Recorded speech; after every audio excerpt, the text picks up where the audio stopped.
Good morning. How are y'all this morning? Good? My name is Michael. I'm part of the training team. Last name is Mahalski. If you remember Michael, I'm the only guy on the training team, so I'm easy to pick out. Welcome, session number 2. We're gonna have a presentation this morning by Andre Hauser on Leave No Trace, which is, he can explain it, but it's making sure when we go out into the wild, wherever that is, whether it's neighborhood or the Big Bend National Park, it'll be as if we were never there. I hope that's a good description. Of what it was. Pretty well sums it up. Okay, couple of quick announcements. It's here one. We were here for the book pickup, but in the other buildings, restrooms are down around the corner. It's there, just logistical stuff. Snacks are in the back. There's coffee that's here. We encourage as a group to, and I see everybody brought their reusable water containers. Some even brought coffee mugs. That's back to the Leave No Trace kind of concept that we've got. If you haven't signed in, if you're here, please do so in the back when you get a chance. There's also, if you didn't pick up the handouts and the carabiner with the laminated guides on it that Andre brought, please take one of those. Okay. Well, good morning. As you said, my name is Andre Hauser. Among other things, I'm the treasurer for Heartwood. So you'll be hearing, some of you've already heard from me. As you paid your intern fees, and those that succeed and stay with us, you'll be hearing from me annually on dues. I want to welcome you to the Leave No Trace presentation. I need to say right off the bat, this is a brand new presentation. I get this from the Leave No Trace Center. They changed it about a month ago, and I've been in a conference all week. So y'all are getting it first time. I'm going to have to maybe speed through it because it may look longer. It looks to me like longer than an hour and a half, but I'll drop off when I need to. As I said, I'm Andre Hauser.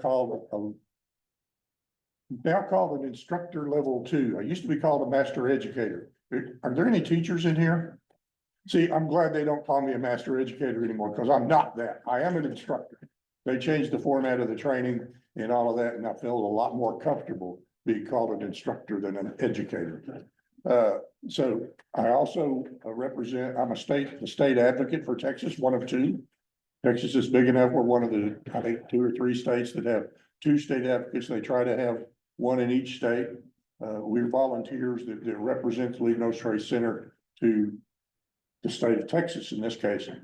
And then I work with the Boy Scouts. I have a region that I coordinate Leave No Trace for, I think it's 7 councils across 10 counties in the Houston and San Antonio and Austin area.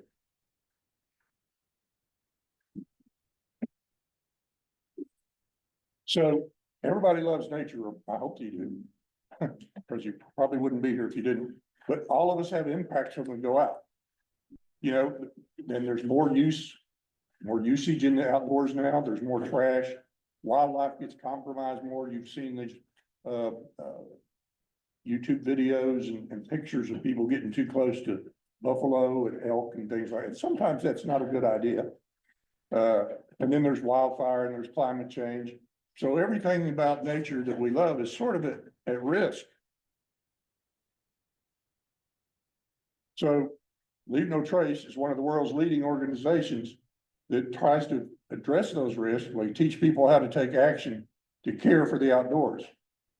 If you leave no trace, you're keeping your forests healthy, you're protecting your parks, you're keeping your wildlife strong, you help prevent wildfires, and you're ensuring that everybody is welcome to enjoy those places together.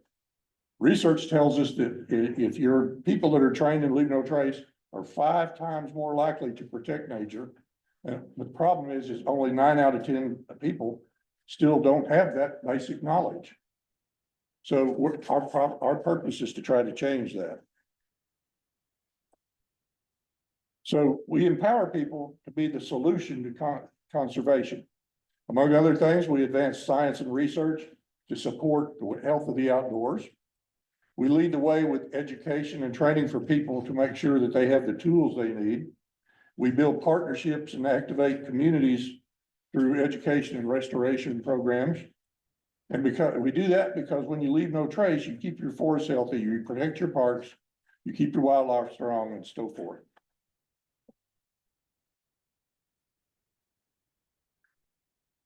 So to do it, again, like I said, we lead the way with education and training.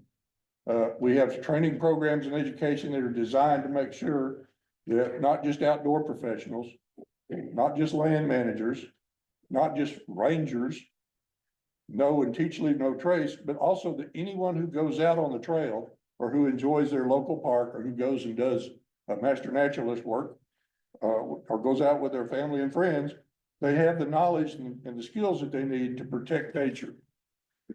Every day or every year, we design new programs to make leave no trace accessible to everybody.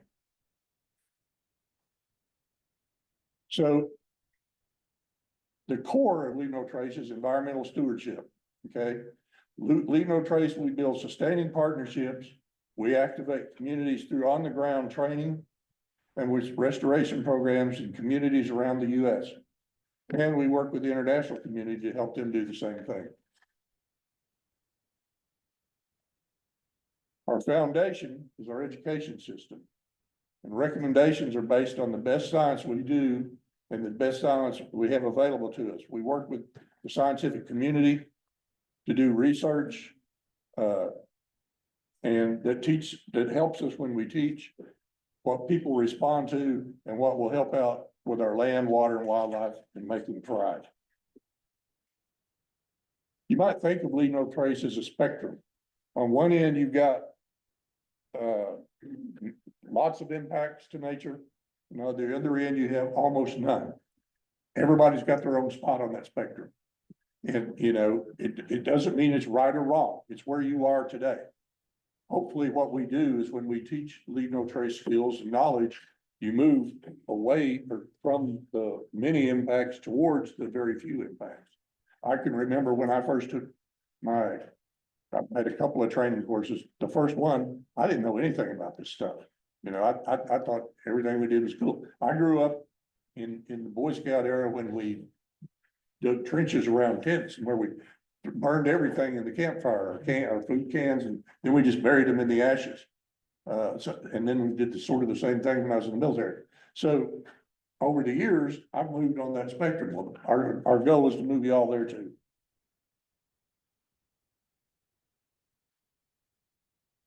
So on this graph, if you can see it, the number of visitors you can tell is protected areas is high and it continues to increase every year. That really had a jump during the pandemic when people couldn't go anywhere else. They could go outdoors and get away from people still. And so outdoor recreational use drastically increased during those years, and it really hadn't slacked off much. So it's really wonderful that so many people are going out to federal lands and state lands and so forth, but increased visitation can lead to significant environmental impact. There's more foot traffic. That means more wear and tear on the trails. And with greater potential for litter and increased risk of disturbing wildlife. So that's why our principles, and we have 7 of them, and I'll go over them here shortly. They're more important than ever. They give us a framework to minimize our impact, and they should help ensure that the lands remain pristine for future generations. Because we want our kids and our grandkids to be able to see and experience the same things that we do. So, 7 principles. Yeah, no. I think you may be ahead, one slide. Okay, There you go. so the 7 principles. They provide a simple but effective framework for minimizing your impact on the natural environment. If you've got the things, you'll have the 7 principles. And by the way, the brown one is the original language. That's kind of what you would use if you were in the wilds. The white one is language. It's the same principles. They're just written differently. The white one would be more like state parks and things like that. We call that front country. And then the yellow was written for youth so that they can understand it. You might see that they're slightly quite a bit different because, for example, one of them says The original one says,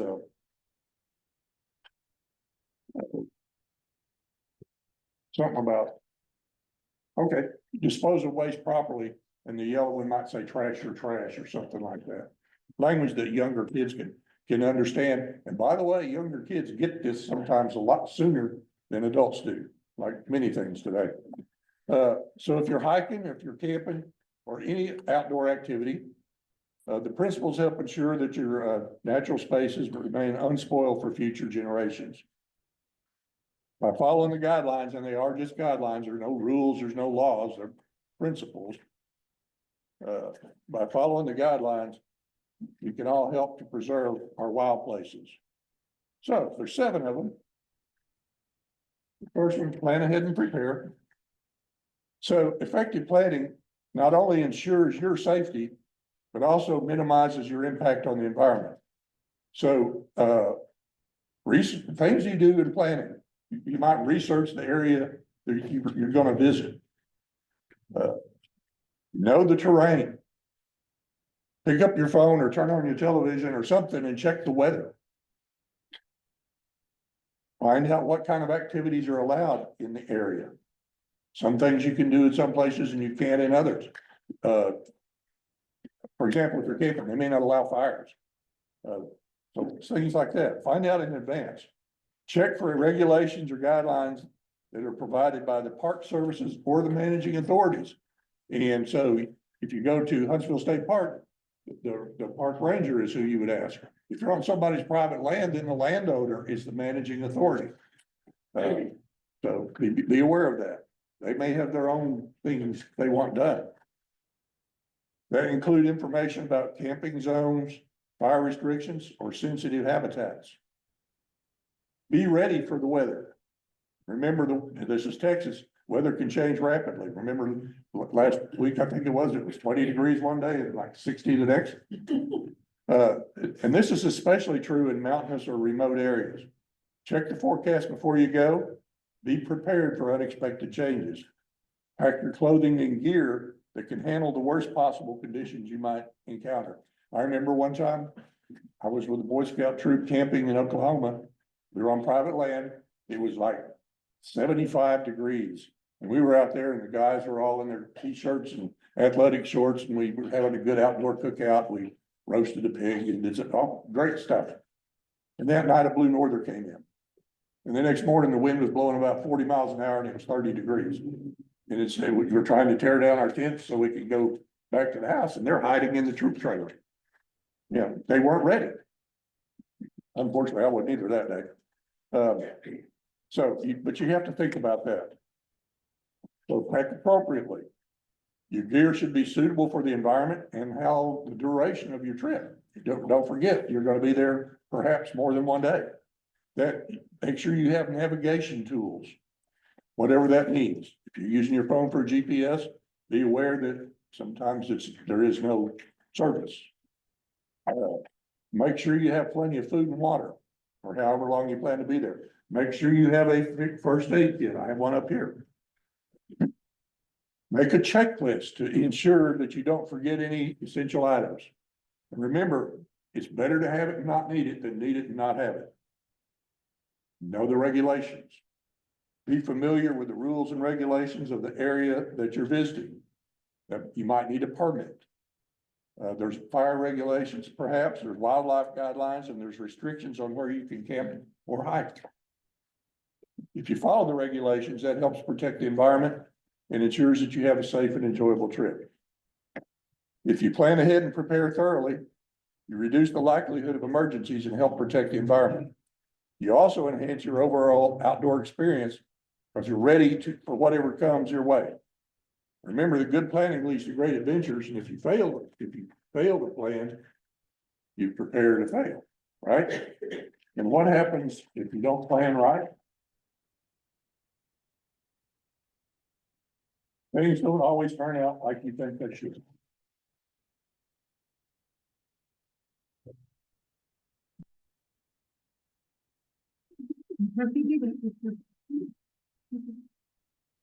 So you try to avoid things like that. And also, I've had a request to talk a little bit about outdoor safety. And this is really where you need to start thinking about that, is in the planning stage. Like I said before, you should always have a first aid kit, and it needs to be easily accessible. Even if you think you're only gonna be out there a couple hours, you don't know what could happen. No, you don't need a trauma kit. You know, if something serious happens, you're not gonna be able to carry everything you need for that. But you might somehow cut yourself or get stuck by thorns or something, and you need to be able to take care of that. Make sure you have adequate food, snacks, and hydration, and that's the big thing, because you're always gonna drink more water than you think you will. Be sure to have sunscreen and insect repellent. That's safety? Yes, it is. Bring a phone. And I'll talk some more about that shortly. Let someone know where you're going and when you expect to be back. And then when you get back, let them know that you're back, because if you've done that and you don't let them know you're back, they're probably gonna pick up the phone and call somebody and say, my friend Bill is missing and he was due back. And so suddenly people are gonna be looking for you while you're sitting on your couch watching TV. Can I add something to that? Yes, please. This was a practice that I recently heard, if you're going on an excursion like this, to actually change your voicemail. If anybody has heard that. I have heard that. Yeah, to put your location on your voicemail, so if your phone dies or something like that and you're in trouble, people can't reach you, they know where you are. Yep, that's right. Because voicemail works when, even if the phone itself doesn't. I mean, and take, you know, to a certain extent, they'll get it at some point. Know how to identify and avoid things like poison ivy, poison oak, venomous snakes, and so forth. Always remember that your safety is your responsibility. It's not anyone else's. It's about risk assessment. Risks are not the same for everyone. Some of you may have medical vulnerabilities, you know. I mean, if you're gonna be overnight and you need meds, take your meds with you. Some of you may have allergies that others don't. You may need to carry an EpiPen for all I know. Some of you possibly have disabilities. Many of you probably lack experience. And some of you may be vulnerable to discrimination for whatever reason, race, ethnicity, sexual orientation, gender identity, or anything else. You experience that out there, and sometimes that can be a safety issue. Make a safety plan before you go. Know the location of the nearest medical facility and the nearest law enforcement and how to contact them. Have a communication plan. Maybe carry an inReach. If everybody knows what that is, it's a little satellite type thing that works off satellites instead of the phones, cell towers. And many of them give you the ability to either send an SOS, and some of them even have the ability to talk. Now, yes, they're expensive. Yes, sir. I'm sorry, what was it called? And inReach is one of the brand names. And if you Google inReach, INREACH, one word, you'll see it, but you'll see others. Garmin may be the one that makes the inReach, but there's several of them out there. You buy the thing and then you have to have a subscription, but if you know, they're expensive, but you know, I carry one when I backpack. I don't backpack much anymore because I'm getting old, but I still carry one. Now, know how to use your phone to send an emergency call and an SOS. And I didn't know this until I started reading about this. But every modern phone has the ability to send an SOS through satellite. And you can actually go on here. This is an iPhone, but they also have them on the Android. Go on there and there's a way to test that without actually doing it. So not right now, but everybody should do that when they go home. Find that and test it. And both Androids and iPhones have that feature. They just work a little differently. And finally, make sure you have the proper PPE, personal protective equipment, for the project or activity that you're performing. If you need gloves, make sure you got gloves. If you need a mask, make sure you got a mask, so forth.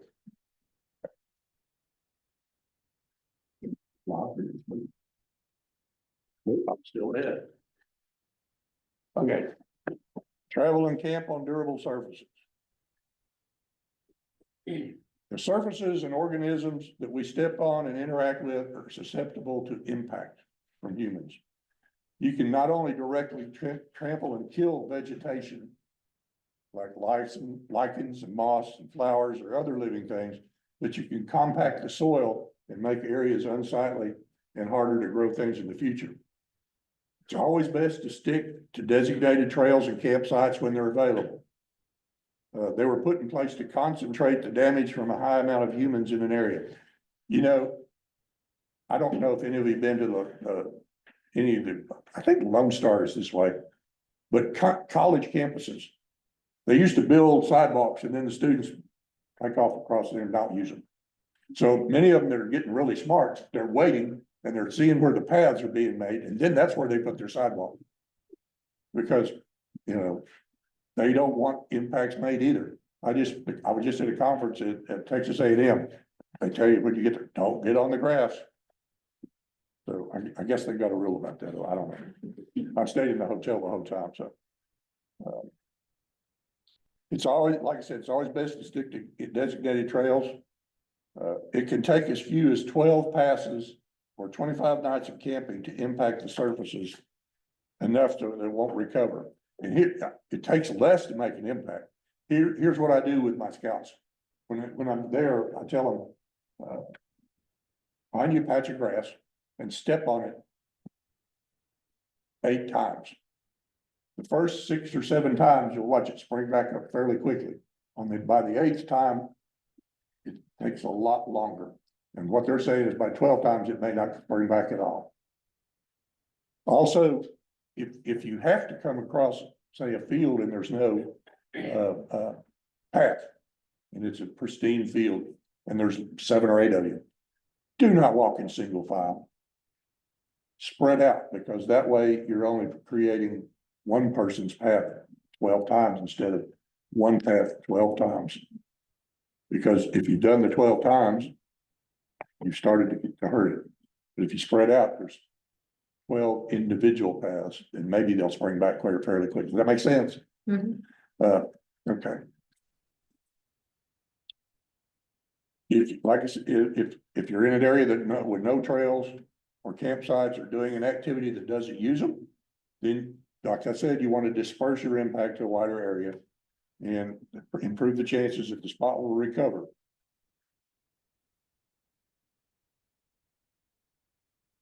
Dispose of waste properly. Okay. So the waste you create when you're spending time outdoors can have negative impacts on the environment. That includes litter. That includes food scraps. That includes human waste, pet waste, and dirty water from washing dishes or perhaps washing yourself. That's if you're there overnight, I guess. The number one guideline, you've all heard this, pack it in, pack it out. Trash and litter that's left behind is not only unsightly, but it pollutes water and it's dangerous for wildlife. Food waste like orange peels, pistachio shells, apple cores, and so forth, they can take up to 2 years to decompose, and they're not healthy food for wildlife. So bring a bag so you can take your trash and maybe other litter home with you. And one of the things you can do before you do that is try to get rid of the waste before you even go. Here's an example that I use when I'm talking about camping. If you have a box of cereal, you have 3 things. You have a box. You usually have some kind of wax bag. And you have the cereal. This is really all you need. Leave this at home. If you don't take the trash to the woods, you don't have to bring it back. This bag is not trash until it gets a hole in it. It could be reused over and over again. If you have a group and you're going to have lunch and you're going to have potato chips, maybe instead of buying these things, get one big bag and a pair of plastic gloves and let them, and then serve them, because then you've only got one bag instead of 12 or 13. And I guarantee you, if you're talking about youth, and there's 12 or 13 of these, they're not all going to get in the trash sack.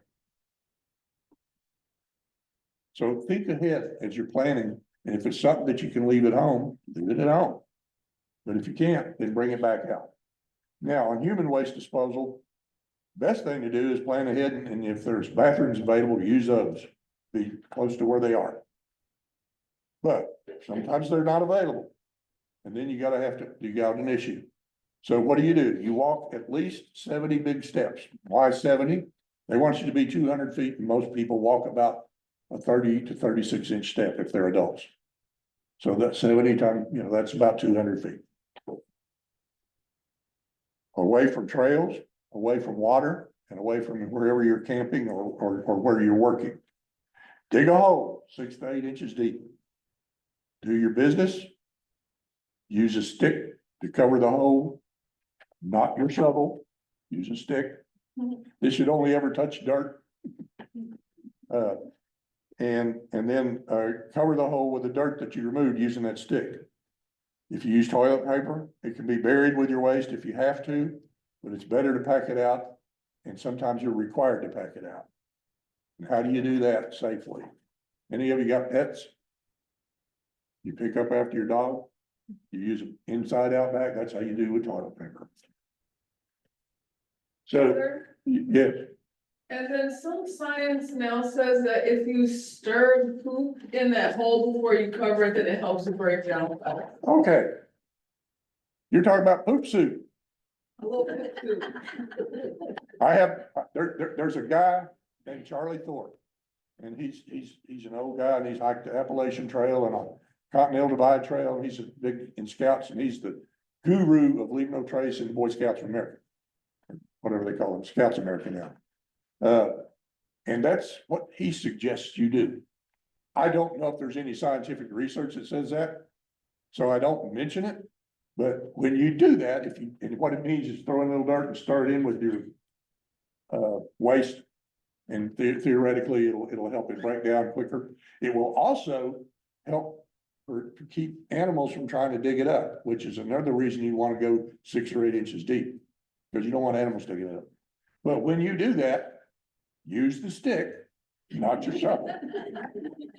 And then when you cover it up, take that stick and put the dirty end down in the ground, stick it up so that people hopefully will know there's something there. And I do the stick anyway, whether I've made soup or not, because that's supposed to be a sign that, hey, don't dig here. Someone else already has. So if you don't, there's other things you can do. Some places may require you to pack out your solid waste, human waste. So there's ways to do that. This is called a wag bag. And there's several different varieties. This one is Rest Stop 2. They make a 1 and a 2 if you can figure out what that's for. This one's called a Biffy bag. They're all the same thing. What they have in them is we'll just talk about the wag bag. Inside this bag are 2 other bags. One is for using for your waste. And it has some powder in it that's called poo powder.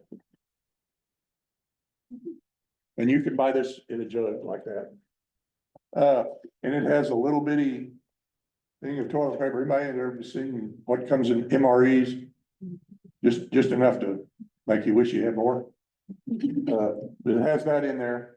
And I think there's a wet wipe in there too, or alcohol prep pad. So obviously you use it and then you let the poo powder. Poo powder is the only thing that the EPA will let you mix with poop and legally throw it in a landfill. Technically, if you haul it out any other way, you should use it in a sanitary sewer, like flushing it in your bathroom. But this makes it environmentally safe to throw in a landfill. I'll show you how it works real quick. This is water, by the way, nothing but water. This is what food powder is, just looks kind of like cement. But you just take a little bit. It just doesn't take very much.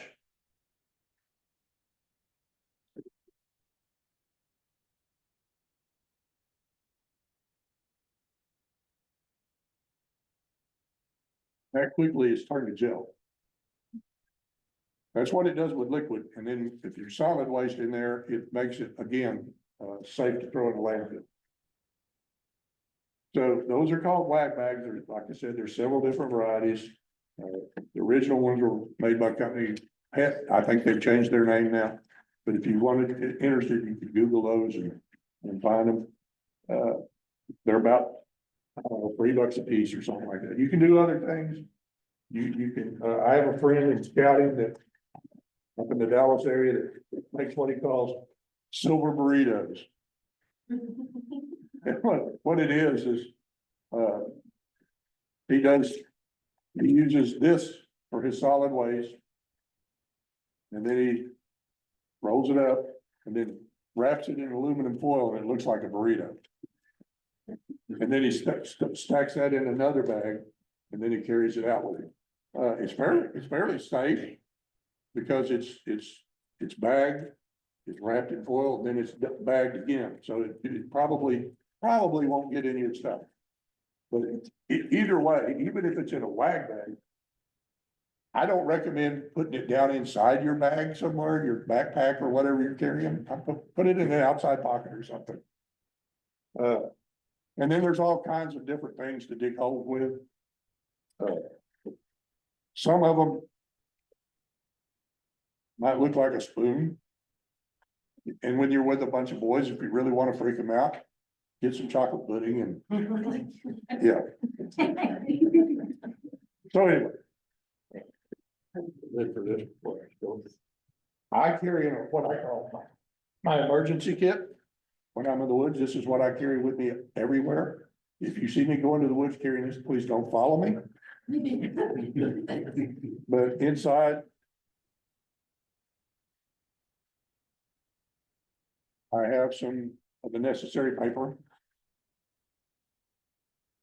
I have a foldable shovel. I have hand sanitizer and stuff like that. And I have a whack bag. So I always carry this with me when I'm in the woods. And it's a good idea for y'all to have at least whatever you think you need, because you never know when you're gonna need it. They have modern things nowadays too that you can use if you don't want to use paper. You can carry your own personal bidet now. Or you can even make one. If you have a plastic bottle of water, that I don't recommend you carry plastic bottles of water because they're not environmentally good, but if you have one, they make special caps for those that you can screw on and make that can be your bidet. Or you can even just take a hot ice pick or something and poke a hole in the cap that comes with it. So there's all kinds of things out there. Just be aware that you need to be prepared for that. Now, let's talk about pet waste. Pet waste carries disease that can spread to wildlife. It can pollute water.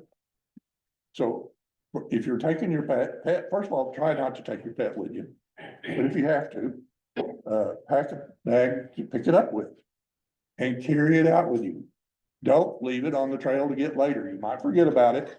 And if you do, it just turns into litter. And one of the pet peeves that you'll see in parks is people that go, yeah, I'll pick up my pet waste, but I'll set it here on this post for somebody else to pick up. And probably if you walk your dog or whatever, you've probably seen some of that.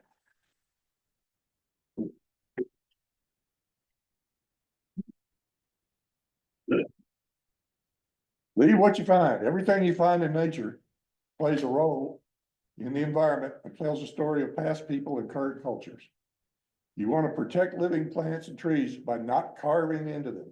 That was a big thing when I was a kid. Joe plus Ann or something like that, carved into a tree with a hard rabbit. If you carve into a tree, it breaks their protective barrier, makes them vulnerable to disease. If you pick a flower, it may not seem like it has a big impact, but think about it. If everyone who went outside took a few flowers, then not only are there not going to be flowers to look at, but the pollinators may not have anything to give them what they need to survive. Another way to look at it here.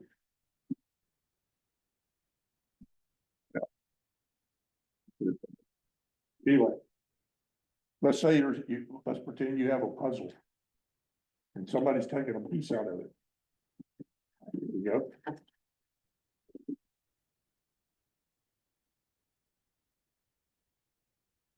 If somebody's picked flowers. But you can't, part of the puzzle's gone now. So nobody else can see the full picture.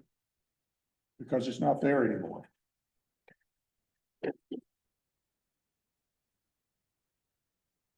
And like I said, everybody took a little piece, then there wouldn't be anything. Leave things like antlers and bones for other visitors to enjoy, and not only that, they may provide nutrients to local critters.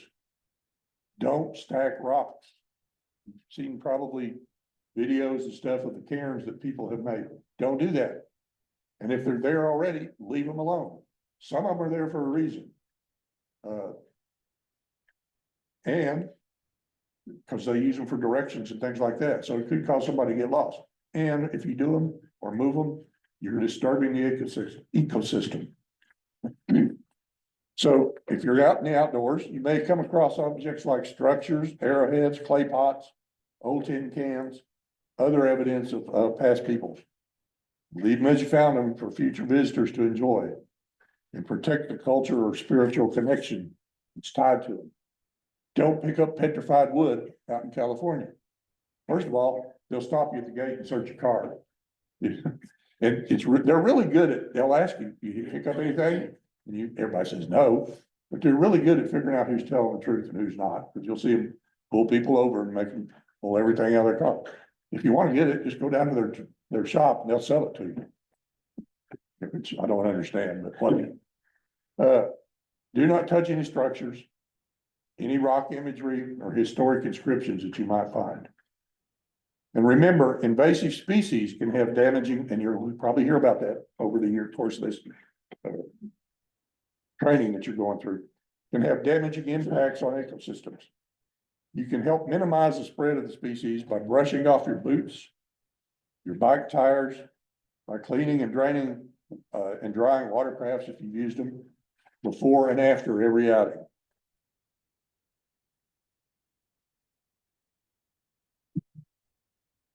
Minimize campfire impacts.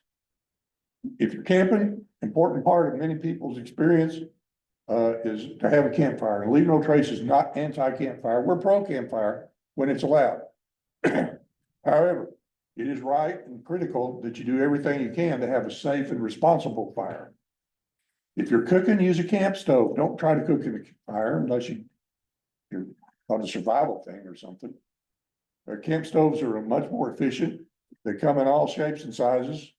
They're quicker and easier for cooking, and they create a much less impact. If you have to have a fire, make sure that you check with the local restrictions. Make sure you understand what's allowed.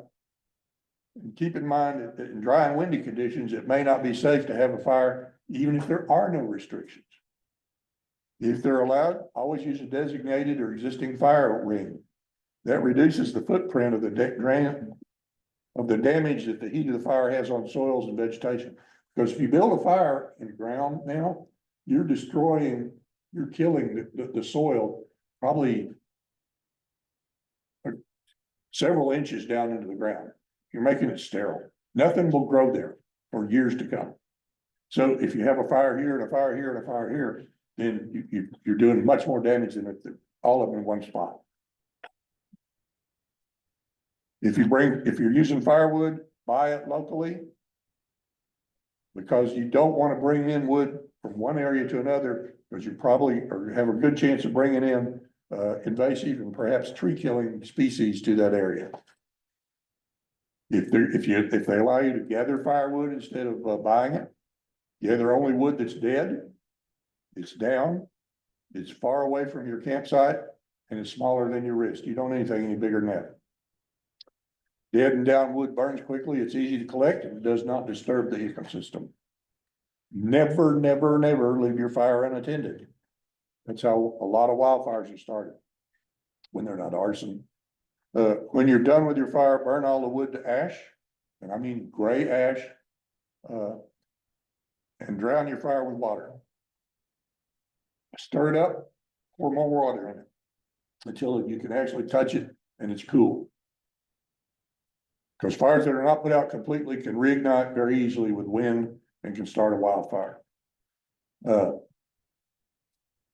If there are little black pieces of wood that are not quite burned left, that's trash, take it out. That's carbon. It will, it's like, sort of like charcoal, it won't really relight very well. And the only value it has is if it somehow gets buried way down in the earth, and maybe 10 million years later, it becomes a diamond. Other than that, it's trash. So carry those out. Gray ash, you can scatter that as you go. It doesn't hurt anything. Do not burn trash or food scraps. Burning trash releases harmful chemicals, including some that cause cancer. And burning food may attract unwanted visitors to your campsite. Like I said, we used to do these things. Now we know better. Respect wildlife. Sixth principle is that when you're in an outdoor space, you're in the natural habitat of many wild animals, and it's imperative to minimize your impact on them. Human impacts on wildlife can result in negative human wildlife interactions. You've seen the videos, like I said, people getting too close to a bison or to a bear or anything else, and sometimes it's a really negative impact. Aggressive animals, a decline in the ecosystem's health, and relocated or euthanized, and that's how they result. We have a saying, fed bear is a dead bear. And there's a reason for that. If animals get used to eating human food, they become where they want human food. Bears are especially good at tearing open cars, ripping open tents, and attacking campsites and so forth in search of food. When that happens, they will be moved to another area once. If they do it again, they won't be moved again. They'll be euthanized. So do not feed the animals, please. Observe them from a distance. Don't follow them or approach them. If you're doing something that causes an animal to change what it's doing, then you're too close. When I was taking my actual course to teach this, what they would call an instructor level 2 course now, there were deer, I thought way off in the distance. And we were hiking, backpacking, picked up my hiking pole, and I told the first mate, look over there. And when I did, the deer took off running. So I got demerits for the class right before we were even getting started. But because that caused them to change what they were doing.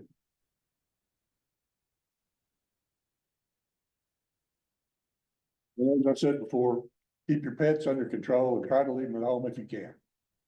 Be sure to avoid wildlife during sensitive times like mating season, the nesting season, winter time, or when they're raising their young.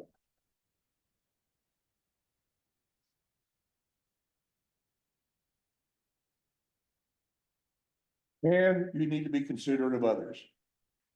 Belongs to outdoors belongs to all of us. It's important that we are mindful of how our actions can impact the experience and enjoyment of other people. One of the most important components of outdoor ethics is to be courteous towards others. It helps everyone to enjoy their outdoor experience. If you make too much noise, if you have pets that are not under control, if you damage your surroundings, they detract from the natural appeal of outdoors. So if you're considerate of others, it helps ensure that everybody can enjoy nature, no matter how they are interactive. Be courteous. Let nature's sounds prevail. Yield to others on the trail. Some of the trails around here are multi-use. If you go down to the state forest, for example, and you're on the south side of the highway, there are equestrian trails there. Horses have the right of way on the trail. If somebody's riding a horse, move over out of their way. If the trail has got more than one level, move to the low side. And why is that? Because if you're on the high side, you appear bigger to the horse, and you're more likely to perhaps startle it or frighten it. So move to the low side. Don't talk to the horse or the rider unless they talk first. Just be still and let them go by. On the other hand, if someone's riding a bike, you're supposed to have the right of way as a hiker. And you notice how I said that? Because many of the mountain bikers don't respect that. So be aware that they might run over you or something. You should have the right of way. If you're walking up a hill, those who are going uphill have the right of way. Because it's hard for them to stop and then start again. If you're coming down, it's easy to start again going downhill. Maybe in a way that you don't want to, but it's still easy.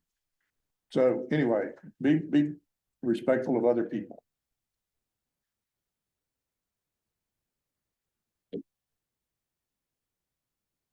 So when you talk about recreation, you talk about the 5 steps of the recreation experience, which is you got the planning stage. We talked about a little bit. You decide what trail to hike or ride or what park to visit. Then next is a travel to, in which you're in a car or on a plane or on a bus. You're on your way to your outing. Then you get there. You get to the trailhead or you get to the natural area and you start to enjoy your activity. And then it's over and you're headed home. And maybe you're thinking about work the next day, or maybe the errands that you need to run later. You know, it's kind of like me. When I leave here, I got to go to the grocery store. But then finally, there's the reflection stage into which you thinking about your trip, how pretty it was, how much you enjoyed your time with your family or with your friends or with your other master naturalists, and maybe even thinking about going back again. So usually in the past, the opportunities for leave no trace education have only been available in the anticipation phase or through the land manager website and the on-site experience through things like looking at signs, and once in a while, a local ranger will walk up and he'll talk to you about it. So, but the most critical time to reach people is doing the anticipation planning stage. Because if you showed up to the trailhead and didn't know what there was steep terrain and it had recently rained, there's not much you can do about not having your hiking boots. Start planning ahead.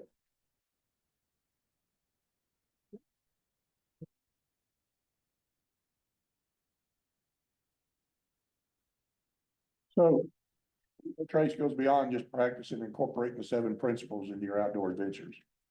In 2022, they introduced what they call leave no trace in daily life, because they know that leaving no trace begins not only before you're out in nature, but it's a way of living. I mean, I find myself thinking about, trash in a building or when I see it on the side of the road and I'm not driving, I don't pull over to stop, but if I'm walking or something like that. Science tells us that. We also know that everybody has their own distinct and unique relationship with nature and the natural world. So now we have a basic guidance about being better environmental steward closer to home and in your community. And recommendations about how to reuse and recycle, minimize energy consumption, and even how to use social media to help leave no trace. By the way, speaking of social media, leave no trace is a lot of they're on everything, Instagram, Facebook, and they have a bunch of YouTube videos. They've got their own channel on the little things like how to dig a cat hole, and how to best ways to purify water and so forth. All kinds of leave no trace videos on YouTube.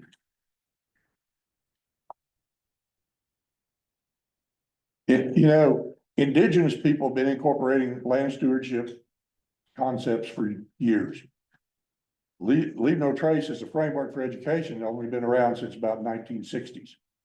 And the organization was formed 30 years ago to put a single structure in place. And it was originally put together for public lands in the US.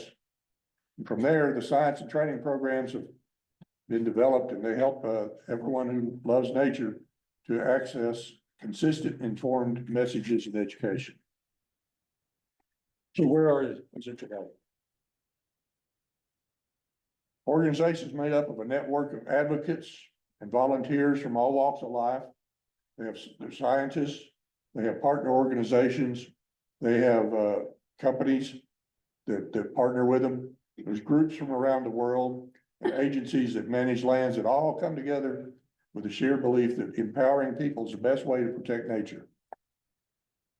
This is kind of a snapshot. They all also, they're committed to fostering diversity, equity, inclusion, accessibility. We'll see if that continues within the organization across the outdoor community. They recognize, or we recognize, that all individuals should have equal opportunities to experience and enjoy the outdoors, regardless of background or identity.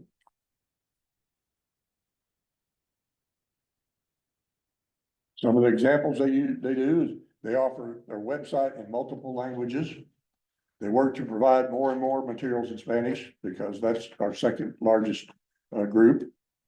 They're updating their training guidelines to improve accessibility opportunities, and they continue to update the Leave No Trace curriculum materials to more clearly outline inclusive practices within outdoor ethics and to evaluate and eliminate outdated technology or terminology used in the publication.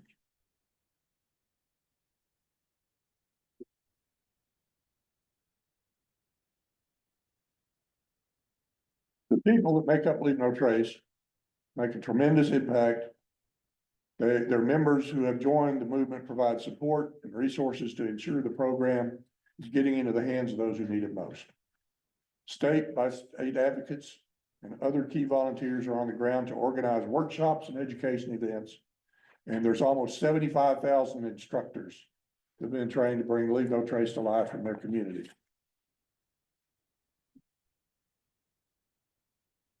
They have formal partnerships with major federal land management agencies like the National Park Service, U.S. Forest Service, and many others. They provide education and tools that are specific to the lands and populations they serve. I hope those partnerships continue. You know, who knows what's going on with budgets and so forth as of this year, but that's, to this point, they do have those partnerships. Matter of fact, there were a group of four land agencies that originally started the Leave No Trace idea. So they worked with the Grand Canyon National Park in Arizona. They worked with the Acadia National Park in Maine, and they worked along the Appalachian Trail and visitor education in Yosemite, in Denali, and in the Tetons on research to help them reduce waste. They've done programs in city parks and state parks in Florida, Ohio, and Minnesota, and other places. Glacier.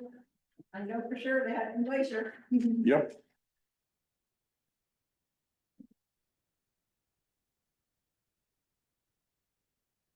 Then there's the power of over 600 partnerships with companies, with local nonprofits, with tourism offices, with outfitters, guides, services, people like REI. Leave No Trace can extend our reach even further with its distinct constituents and customers who all seek to have experience in the outdoors and who need to know about Leave No Trace. I wish Master Naturalist program was a partner, but maybe someday. So think about a world where all people know and practice Leave No Trace. This movement is growing every day. A fifth of our 75,000 trainers are from the international community. And 96 countries have formed partnerships, have passionate educators teaching Leave No Trace in their communities, or have government engagement with the program. Leave No Trace organizations in Ireland, Japan, Canada, New Zealand will be joined by Leave No Trace Korea this year. And there's more to come, supporting our vision for the world for a global citizenry committed to Leave No Trace education. And to think it all started in the mountains in this country.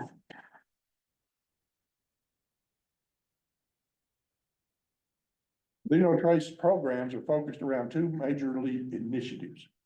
Leave No Trace in every park and protected area, and Leave No Trace for every kid. The goal of those programs is to bring Leave No Trace education to communities and provide on-the-ground opportunities for everyone to take on an active stewardship role. They take many forms, including service work, research, interpretive materials, staff and volunteer training, public education initiatives, on-site signage, something called Leave No Trace Spotlights, Leave No Trace Hotspots, Leave No Trace Gold Standard Sites, and citizen science projects. They work with government agencies, state and local tourism entities, and others. In a typical year, the organization conducts over 600 education events in most of the lower 48 states. Reach about 15.5 million people. They work with partners and volunteers or in-person workshops to train over 500 advanced educators or instructors. The organization's online learning programs reaches over 40,000 people every year. They work with parks and protected areas and so forth.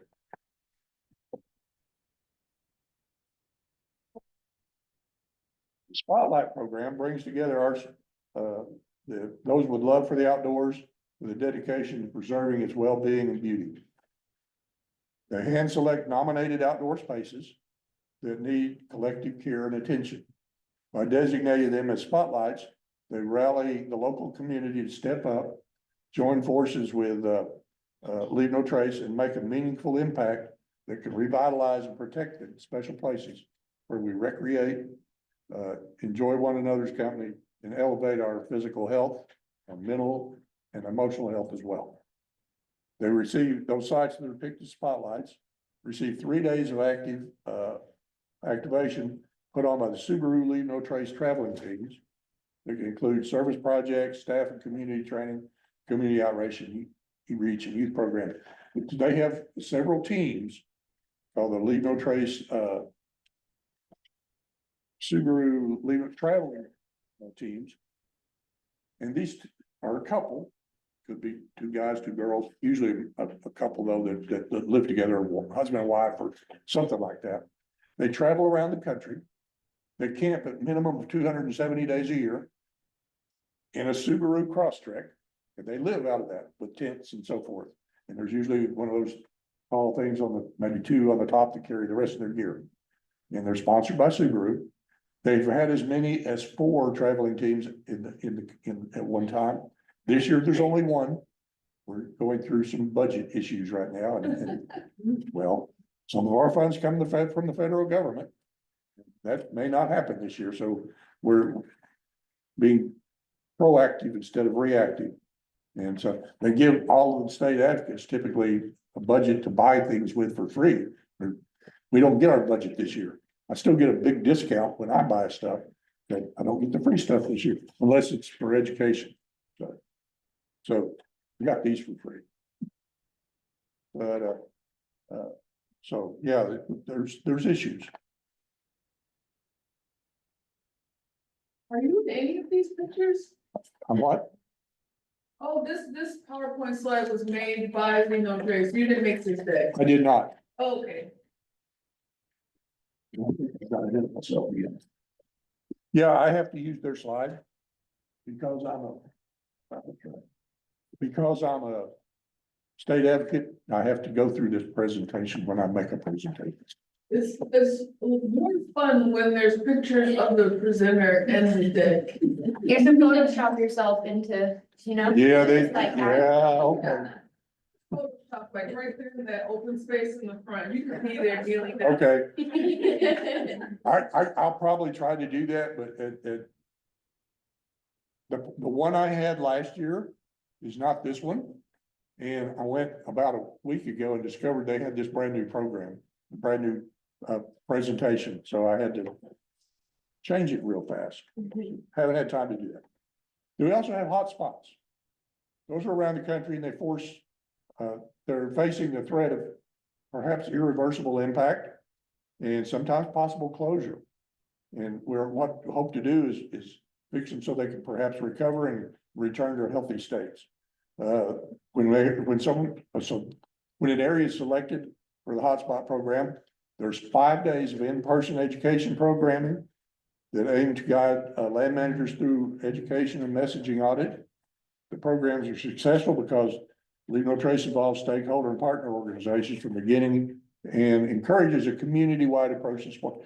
They've had some in Austin area. I don't know the site, But there was a place about 2 years ago, there's a lake, I think, over there in Austin that was, Blue Hole was one of those spots they closed. which one? Blue Hole. Okay. It was a, Yeah, that wasn't one, I don't think it went through this, but they closed that because people were doing way too much damage. yep. And the idea behind the hotspot is if we can get there before they close it, and maybe educate people and clean it up over a 5-day period, maybe it won't have to be closed. So they have to be nominated. So unfortunately, I guess somebody didn't nominate that in time, or I don't know when that happened. 2 years ago? Okay. Yeah, unfortunately. So right now, this year's hotspots have probably already been selected. They were nominated last year. It was trash. But so far, they've conducted more than 110 hotspots around the country. And like I said, they're 5-day programs, a blend of education, stewardship projects, community engagement, workshops, and so forth.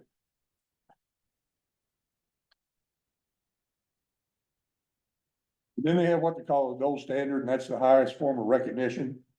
Sites that achieve gold standard designation are recognized nationally because they're implementing Leave No Trace in a good way.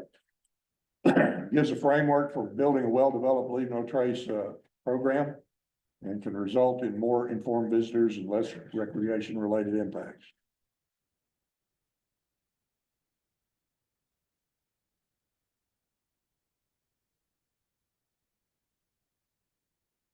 Leave No Trace for Every Kid.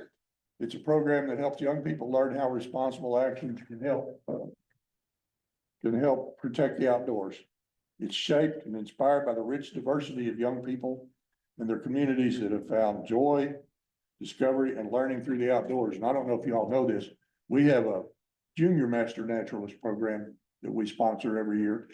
And I think you have to be under 12, something like that. Anyway, one of our master naturalists runs that program. And we started that about 3 years ago, and I've talked to them a little bit about Leave No Trace, not like this, but obviously, but about the principles. They just lap this stuff up. They love it. Sir, do the junior master naturalists, do their volunteer hours count towards the state getting the funding for conservation? I don't think so.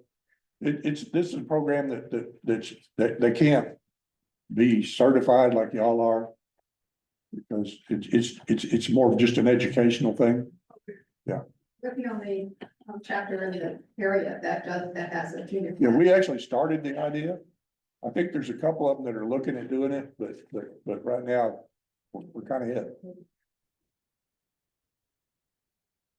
So being equipped with Leave No Trace training makes communities and outdoor spaces healthier. Practicing Leave No Trace is something we can all do when we interact with nature, and a skill that we can pass down to the next generation.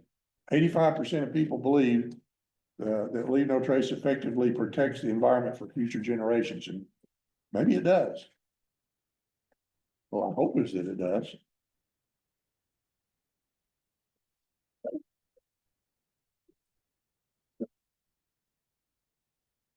Can't really see that far. So the training broken up into 2 tracks, instructor track and recreational track. The instructor training track is designed for those in a role who actively teach Leave No Trace and provide a 2-year certification for those who complete the courses. Level 1 instructors are held in person or virtually or as a hybrid for 2 days, or a total of 16 hours of training. Level 1 instructors are certified to co-instruct other level 1 instructor courses and teach skills courses and workshops. This would be considered a workshop. Level 2 instructor courses are 5 days, and they have to be in person. Level 2 instructors are certified to teach level 1 instructor courses, skill courses, and workshops. Then they have a recreational training track, and this is something new. I've taught probably, or led, or helped teach 40 or 50 level 1 instructor courses.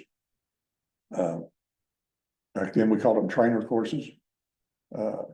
But this recreational training track's only been around for about a year. And so far, I've not done one. It looks like I might be doing one in April. But it's designed for those who have a desire to learn the skills and the information of Leave No Trace and apply it in their own pursuits. They're a 2-day course, just like the level 1 instructor.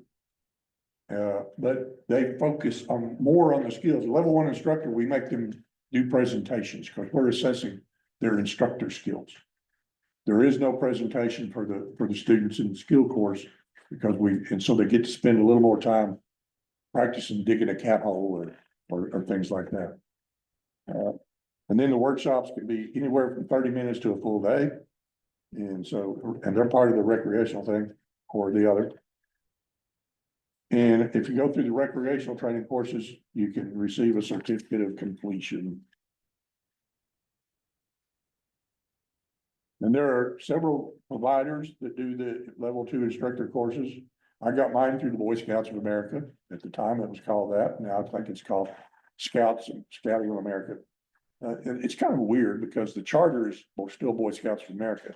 And that's great. Only Congress can change that. But anyway, if you'll look, all these others are like Knowles National Outdoor Leadership School. The instructors from all the others are paid instructors. So if you take one of their courses, it costs a lot more than if you join the Boy Scouts and take one of our courses. Because we're all volunteers. We don't get paid to teach in the Boy Scouts. So we ran what would have been called a level 2 instructor course about 4 years ago over close to Katy. And the cost for that was about $250 for the week. Same courses they've taken it through on these others would have been about anywhere from $1,500 to $2,000. So, and that included all their materials and food and all that stuff.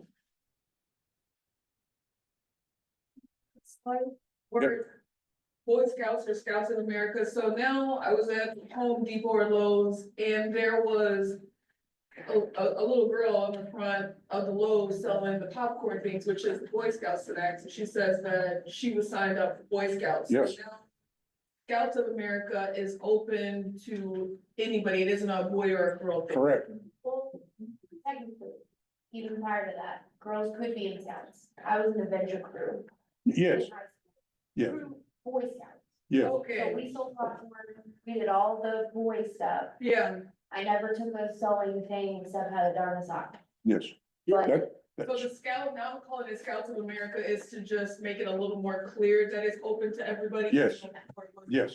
Yeah. And what's venturing scouting and what before that we had explorers, they have all been open to females, but they had to be 16, I think, and above. yes, The typical Boy Scout was between 11 and 18.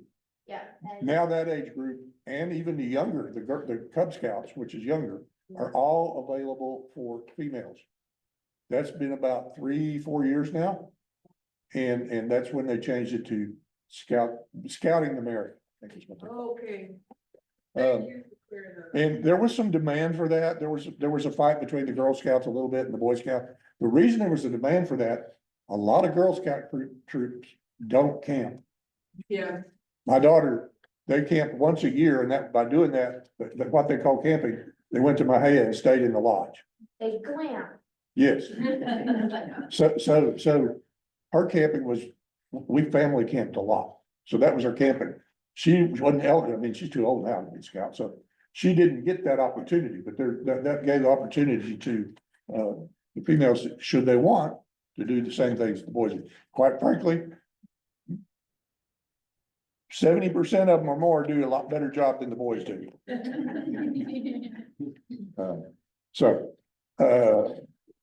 Well, we're on that topic. Can I ask really quick, are there any local Boy Scouts of America charters or clubs that are active right now that anybody knows of? I have 3 girls.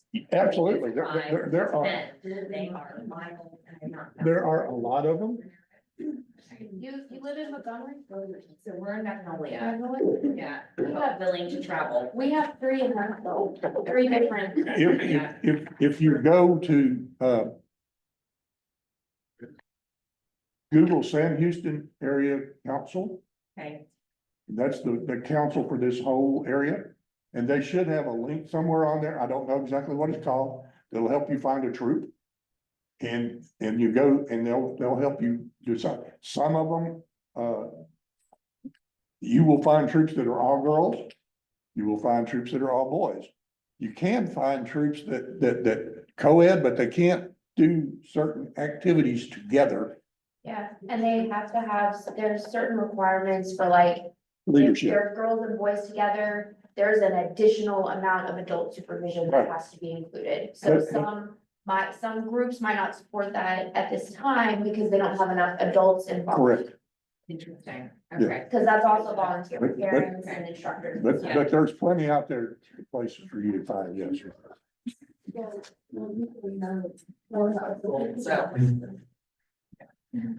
Thank you, You bet. on the hunt. So, and then the week 101 course is just one example of online training that's available.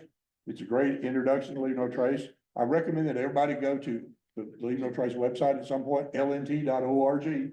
Pretty easy. They have all kinds of training that you can do online. They have things that you can download for free. And then, of course, they'll want you to join. They'll want you to buy stuff, but you don't have to do that. Is it AT credit, Andre? Probably not for that. Well, I don't know. We've never tried that.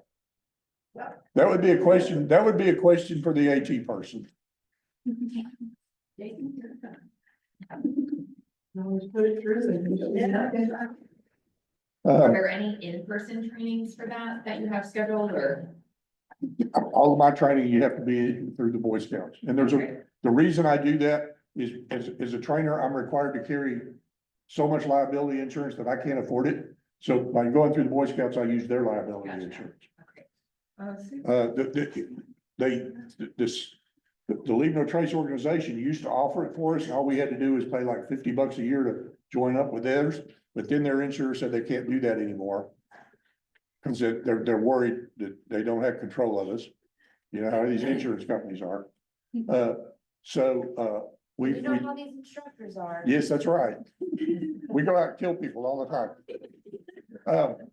So I looked into it and it would cost me like, I don't know, $400 a year just for the basic and then $50 for every student. Every time I had a course. So I'm not doing that, not as a volunteer. If I was professionally paid, maybe, but no. So, we have all kinds of, research and so forth. I'm gonna have to step it up. Oh, yeah, got more to go.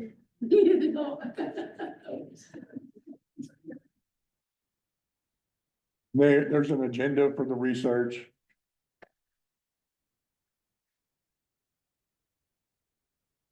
We have a science team that helps us out. And it's an interdisciplinary team. They do research projects, they do data collection, knowledge dissemination and so forth.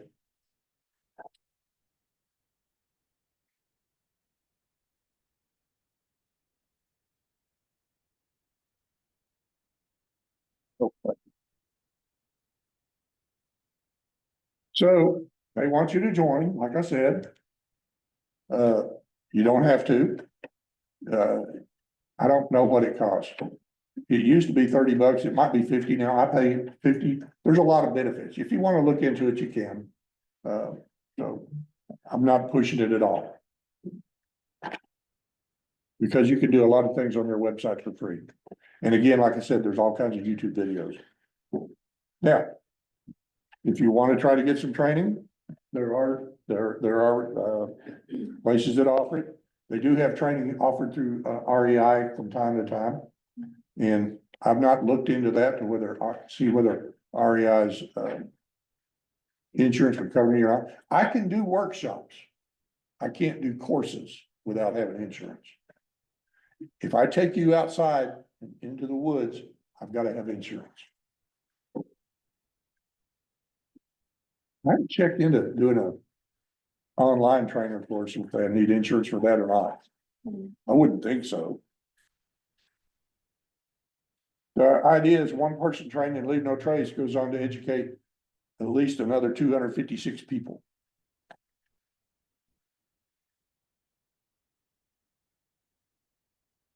Everybody has a role to play. Leave no trace works. You protect your world and people like you learn it, practice it, live it, and share it. Any questions? I'm not gonna do some of these games. No. I might do one of them. Yeah, let's do one.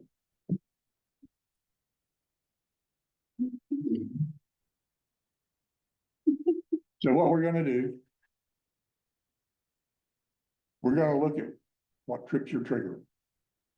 There's gonna be a slide, and there's gonna be three things that other people might do that goes against the leave no trace best practices. And then we'll see what you think is the worst. Number one, you got your choice.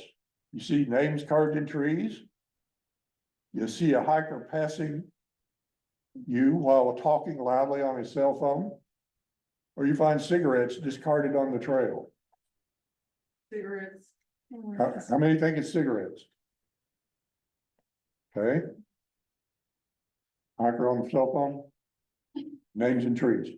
No, hiker with their little phone blasting music as loud as they Okay. can. I think cigarettes still wins. I think cigarettes still wins. Okay. Half-burned food scraps and trash in a fire ring. A person hiking with their pet off the leash. A person picking flowers while they're hiking. B. Hiking with their pet off the leash. Picking flowers. Trash in the fire ring. Ooh, that's a trash in the fire ring or hiking with the pet off the leash. Trash in the fire ring. Pet off the leash. Yeah, pet off the leash barely wins it. Human waste piles along a trail or a riverway. Cultural areas picked clean of artifacts. Or mountain bike ruts on a designated non-biking trail. Human waste piles. Cultural area picked clean. Or mountain bike ruts on a designated non-biking trail. Okay, so we're gonna say human waste piles or cultural area, human waste piles. Cultural area picked clean. Okay, it's cultural area. Now. Let's go back.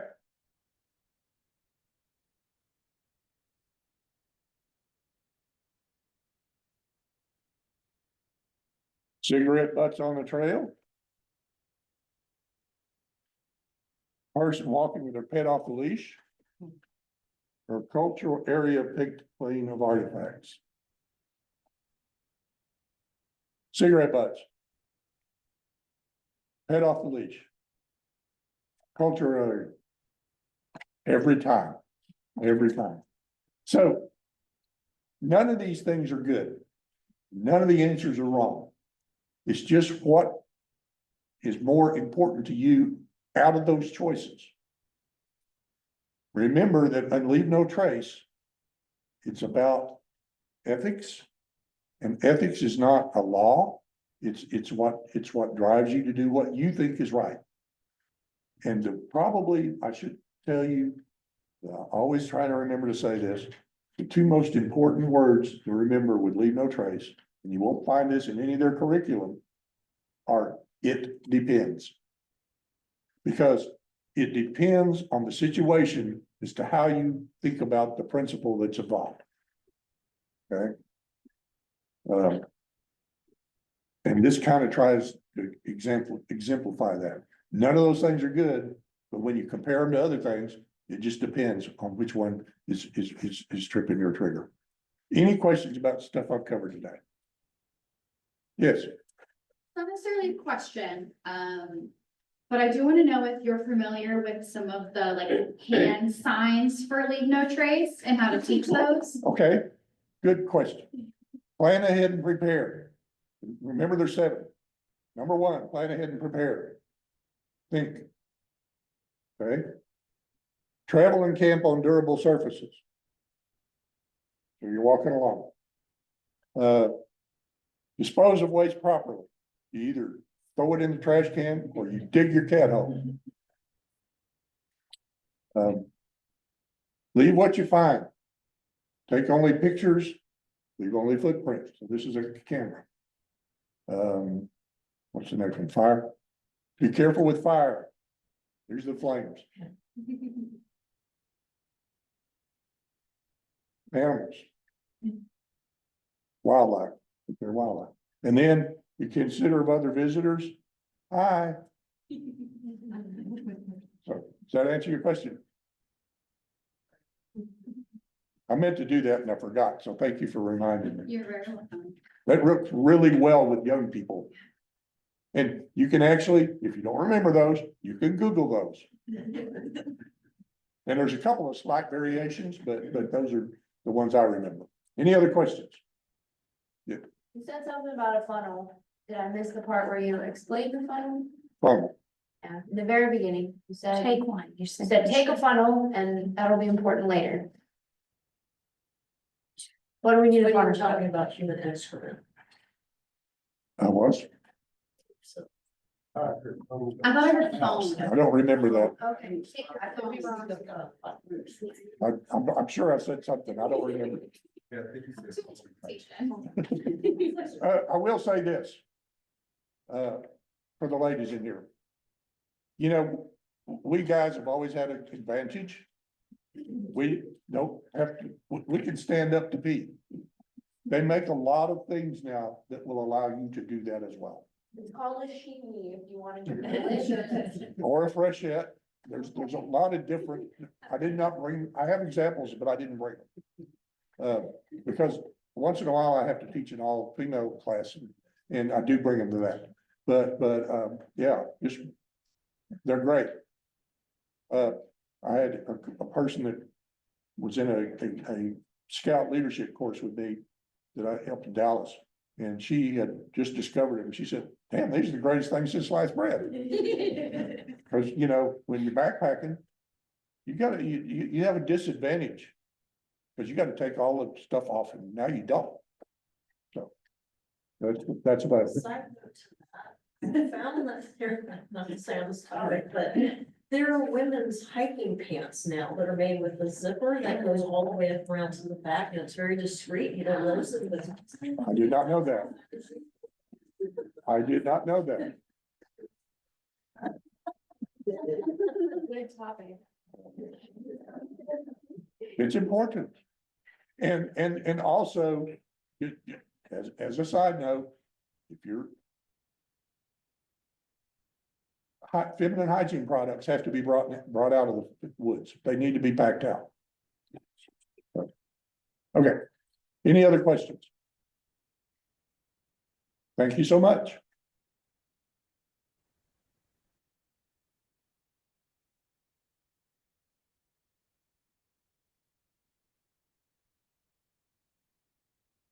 Thank you, Andre. Appreciate it. And just a reminder, for those of us who are more urban, like living in the middle of the woodlands, most of this applies. And if you've walked the trails in the woodlands, you see the same indiscretions that drive people crazy. So the application to daily life, I think, is very important to all of us. So we're gonna take a 15-minute break. And then we're gonna have Addison Gaines join us. We do have one request from Virginia. If you haven't had your picture taken and would like to have your picture taken, to be part of our online directory. So that you can see who everybody else is. Please see Virginia and she'll get your picture. It's here. And we had a quick request from the Montgomery County Fair and Rodeo that they have an online horticulture award program, entry program that, it's non-livestock, so if anyone's interested, if you're a gardener,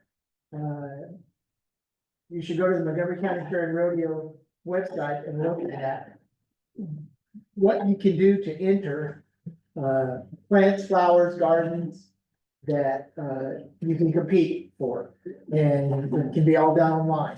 So, she may still be, she's still out there if you want to talk to her. So, yeah, she'd love to have some entries, because she said, we have master gardeners here. We have master naturalists, and they get no entry. All right, 9:45, we'll resume. Restrooms are set right around the corner. There's a water fountain, coffee and snacks in the back. Please take advantage of those.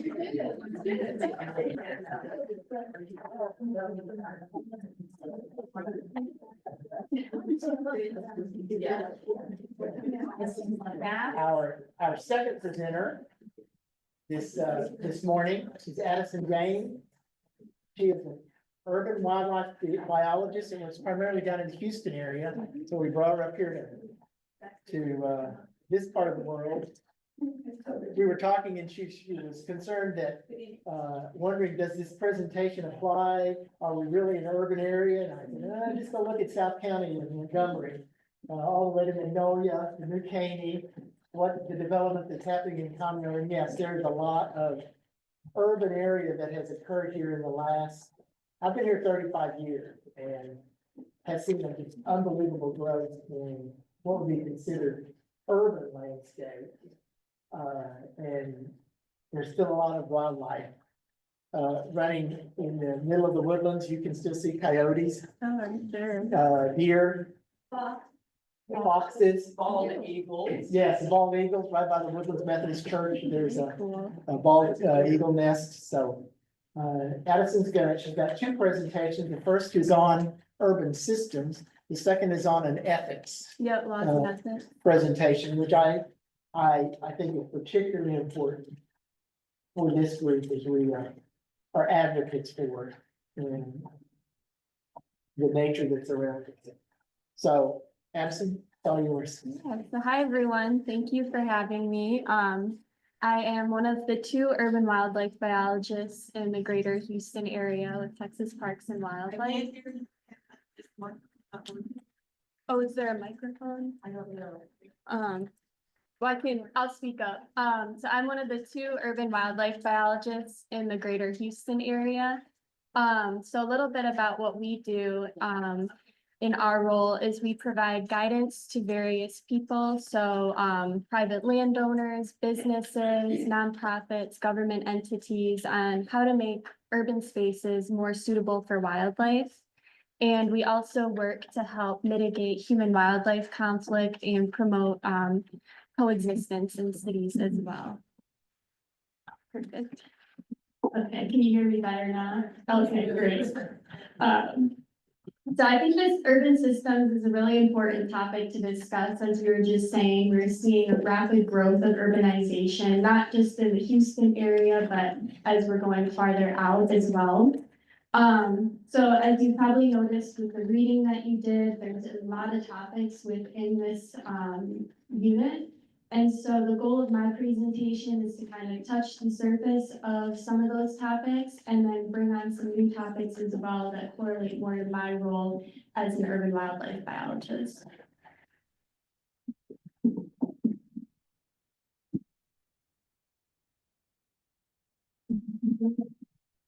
There's somewhere I should point this.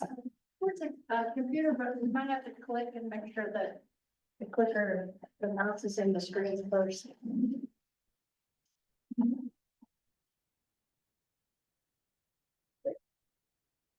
Now try. Oh, yes, there we go. Okay, so to get started, the definition of urbanization is the process by which towns and cities are formed and become larger as more and more people begin to move into them and are beginning to work in these central areas. So that makes urban defined as cities and suburbs within an environment. So as we eliminate more of our natural areas to build up these cities, we have countless species of wildlife that begin to adapt to this new environment, which creates the study of urban ecology. And that's defined as the study of humans in cities, of nature in cities, and the coupled relationship between humans and our natural systems. So looking at urbanization here in Texas, this figure. There we go. This figure right here shows what urbanization in Texas looks like now and how it's projected to grow in the next 40 years. So as you can see in 2020, the population was about 29.5 million people. And it's projected that by 2060, we're going to reach near 46.5 million people. And then we're looking at this figure right here. This is showing the highest percent change of population growth within the state of Texas. So as you can see, what you probably expected, the Houston, Dallas, Austin, San Antonio area are going to have huge concentrations of populations. But what I want you to pay attention to as well, because as you can see from the key here, the red is the largest population change. And then as the color scheme goes down, it's less. You're seeing in the center, the city center, you're having the highest population growth, but those are gonna max out eventually. So you see here at the outskirts, this is urban expansion that's being predicted to take place. So these cities are just gonna keep growing outward as more and more people are moving in there. And then this figure here just shows how the Texas urban rural population shares have changed throughout the years. So the rural share of the population in Texas has been the majority up until around 1950, and then that majority is switched to urban. And that has outweighed the rural share due to economic boom and expansion of infrastructure, as well as the military industry. So as you can see, this one's a little outdated because it ends at 2010, but that has kind of leveled out and it's still around the same distribution that we see today, making Texas the 15th most urban state in the country. So these next few slides are just going to kind of visually show you what urban expansion looks like in Texas. So this is just a Google Earth screenshot, and this is in 1990. This is what the greater Houston area looked like. And I want you to pay attention so you can see this like kind of tan color. That's what the built environment's gonna look like. So as I flip through these slides, watch how this grows. So we have 1990, this is 2000, 2010, and 2020. And I'll kind of go back so you can see how, yeah, it's very significant, especially from 2010 to 2020. And 2025-ish, 24 looks about the same as this, so.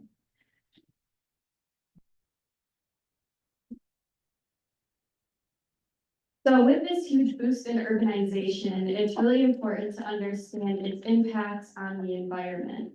So as urbanization increases, we are also going to see an increase in habitat destruction, habitat simplification and fragmentation, as well as soil compaction, an increase in impervious surfaces, altered hydrology, and a decrease in diversity, as well as an increase in human-wildlife conflict. So to start covering the implications of all of these, obviously urban expansion requires the destruction of natural habitat for land to develop on. So when we take away these natural areas, it causes wildlife displacement since there's no longer a suitable environment for these species to go to and inhabit. And some of the issues that this causes is an improper predator-prey imbalance. So some prey species will lose their ability to avoid predation, and as a result, there'll be an increase in those prey species being killed. Or you can have an issue with certain areas not being inhabitable for predators anymore. So then the prey species are going to boom and the predator species are going to decline, causing a really awful imbalance to the food chain, which really messes up the entire ecosystem. Habitat destruction creates unnatural ecological boundaries that make it difficult for species to inhabit. So we're only gonna see certain generalist species in urban areas instead of specialist species, which I'll talk about a little bit more later. Habitat destruction also disrupts migration patterns of migrating animals, which can, influence improper, species distribution because of that. And then an increase in human presence also causes other disturbances that we don't always think about, such as pollution, litter, noise, light pollution, altered resource availability, which just further challenges wildlife survival. So with this habitat destruction, we'll see an increase in impervious surfaces, which essentially is concrete. So in the Houston area from 1997 to 2016, the urban footprint increased by 63%, which is the equivalent of 187,000 football fields worth of impervious surfaces that was added to the greater Houston area. And issues that impervious surfaces cause are hotter urban temperatures, runoff rather than infiltration, and an increase in pollution transport, as well as an increase in flooding. So when urban surfaces cause hotter temperatures, that causes the urban heat island effect, which is defined as urban areas that experience higher temperatures than the outlying areas due to structures like buildings, roads, and other infrastructure absorbing and then re-emitting that heat more than the natural landscape would. And then these are called heat islands, and they will contribute to higher daytime temperatures, reduced nighttime cooling, higher air pollution levels, which in turn will cause heat-related illnesses such as just general discomfort. You'll have respiratory issues, increase in heat exhaustion, as well as an increase in heat stroke.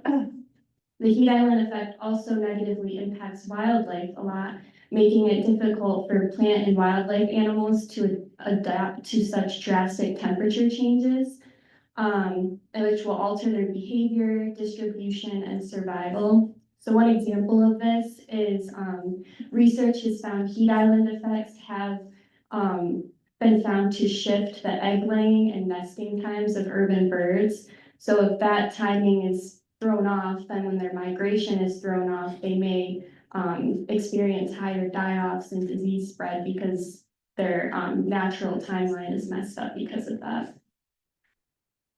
So these pictures are kind of just exemplifying this. As you can see here, the rural and suburban residents land cover types have significantly lower temperatures until you go into like the commercial, downtown, or urban residential areas where we see significantly higher temperatures. And then this is just a visual of what the urban heat island effect does. So as you can see, the sunlight hits the building and then there's less ground storage for rainfall. So there's less cooling from evaporation and plant transpiration. Whereas in a more rural area, surfaces absorb less heat and there's greater cooling from evaporation and plant transpiration, making cooler temperatures as a result. So one resource I really like to use as a biologist is the National Land Cover Database. It's a really great resource to identify different land cover types in an area. So this is what the map overlay would look like. And from the key, you can see the red colors represent different intensity of developed spaces. The blues are wetlands and open water. The yellow colors are pastures and hay, cultivated crops. The green represents different forest types or grasslands. And it's just a good resource to see what your region looks like from an aerial view of the different land cover types. So as you can see, this is Houston. So we will see obviously a lot of built environment. But as you go up farther north, you can see more wooded area kind of coming in. So does that indicate, well, it indicates that there's not a lot of green space in Houston anymore, but does that indicate the change, help indicate the change of the ecosystem for the area? It could, yeah. So this next slide, actually, I take out what the, every type of human-made land cover type, so not just the built environment, but the agricultural land types too. And so this is kind of what is showing our green space in the greater Houston area. So as you can see in the downtown region right here, we don't have much. We have Buffalo Bayou and Memorial Park, and some patchy areas, but you don't really see expansive green space until you get farther north up into more of the Piney Wood ecoregion. Is that just showing natural green spaces or? So Not only about green roofs and things showing up, no, it's not gonna get that specific, so this isn't like 100% accurate showing like your exact. But yeah, you'll see like Memorial Park, you'll see anything that has deciduous forests, evergreen mixed. There's also developed open space, which are like parks, cemeteries, soccer fields. So that's what, that type of green space is accounted for. So you'll see most of it, but like you said, with green roofs and things like that, it's not gonna get that specific. Okay, so when urban areas do have green spaces, unfortunately, they're not always up to par with wildlife and their needs. So looking at these two pictures, looking at this one first, what do you think is wrong with that picture? There's no brush or anything. Exactly. Cleared out. So there's no understory. So many urban wooded areas look like this because a lot of people prefer this for safety reasons. So a lot of people think if there's a clear line of sight where you can see directly through a wooded area, that it's perceived as safer because there's less hiding places or things like that. Which is fine for adaptable animals like squirrels or certain birds, but a lot of animals can't utilize this because the understory is what provides shelter, food, and other resources that they have to have. And then looking at the other picture, when we're looking at more suburban landscaping, a lot of people opt to use ornamental landscaping or non-native species, which wildlife rarely benefits from, and it can even hurt wildlife and plant diversity by the introduction of invasive species. So species like Chinese tallow, mimosa tree, China berry, and Siberian elm are all examples of invasive species in Houston that were originally used and brought in as ornamental plants that now cause huge ecological issues in the area that a lot of people are working really hard to get rid of, but it's an extremely difficult task. So the next issue we see with urbanization is bayou channelization, which that refers to the process of modifying our natural waterways by altering their course, their depth, and their flow characteristics. And this is really harmful to the environment because it removes that native riparian vegetation that we need to see in this kind of waterway, which will eliminate habitat and decrease biodiversity. It eliminates the ability to filter the water through these native plants and phytoremediation. It increases contaminants and non-point source pollutants that can travel really fast through these waterways because there's nothing to stop them and absorb them. And then eventually they're going to end up in Galveston Bay and then into the ocean and cause marine issues as well. And then we have less shade in these regions because all the trees are removed. And this will cause higher water temperatures and lower dissolved oxygen, meaning that nothing's able to survive in the water, like certain aquatic reptiles, certain aquatic plants. We'll see an increase in water velocity, which also causes erosion issues, and flooding, as well as safety hazards. If someone were to fall in with the higher water velocity, there's an increased safety concern for that. Next, we have soil compaction. This occurs in urban areas when the soil is compressed, thereby reducing the number of pores and the size of pore space between soil particles. And this occurs mostly in urban areas due to heavy construction equipment, a lot of foot traffic, as well as vehicle traffic. And soil compaction is exaggerated when these things are happening when the soil is wet as well, because it's more susceptible to compaction due to its ability to resist the compression that comes from those things. So when this happens, the issues that come with it are less porosity leads to less water percolation in the soil, making the soil not as healthy. And it makes it difficult to grow any type of vegetation. It also causes an increase in erosion, which in turn causes more sediments to enter our streams and rivers, and that hurts the health of aquatic wildlife.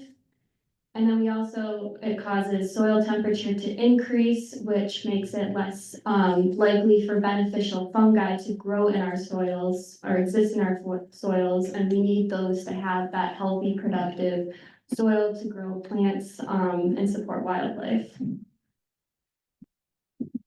So the next issue we see is habitat fragmentation. So that occurs when a continuous tract of land is separated by man-made additions such as roadways, subdivisions, and other large-scale developments. Habitat fragmentation decreases the size of individual plots of lands and isolates whatever wildlife is within that continuous piece of land, and it makes it so they can't access these other pieces of the habitat.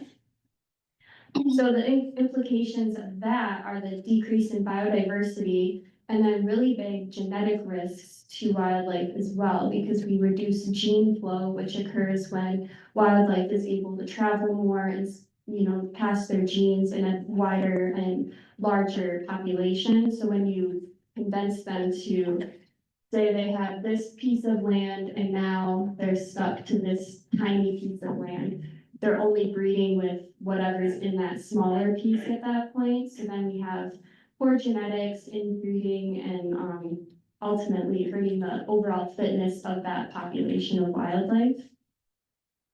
Also, habitat fragmentation increases the edge effect. So the edge effect is like the border of two different habitat types. So we do see the edge effect in natural settings as well. So you could have a forest bordering an open grassland, and so that boundary between the two would be an edge, and certain wildlife prefer inhabiting that edge area. So like deer and other small mammals like that. But for larger mammals that are more like predator species, such as mountain lions or bobcats, they don't like that edge environment. They want like a longer, more consistent, continuous habitat type. So they're really going to struggle when there's an increase in these edge habitats.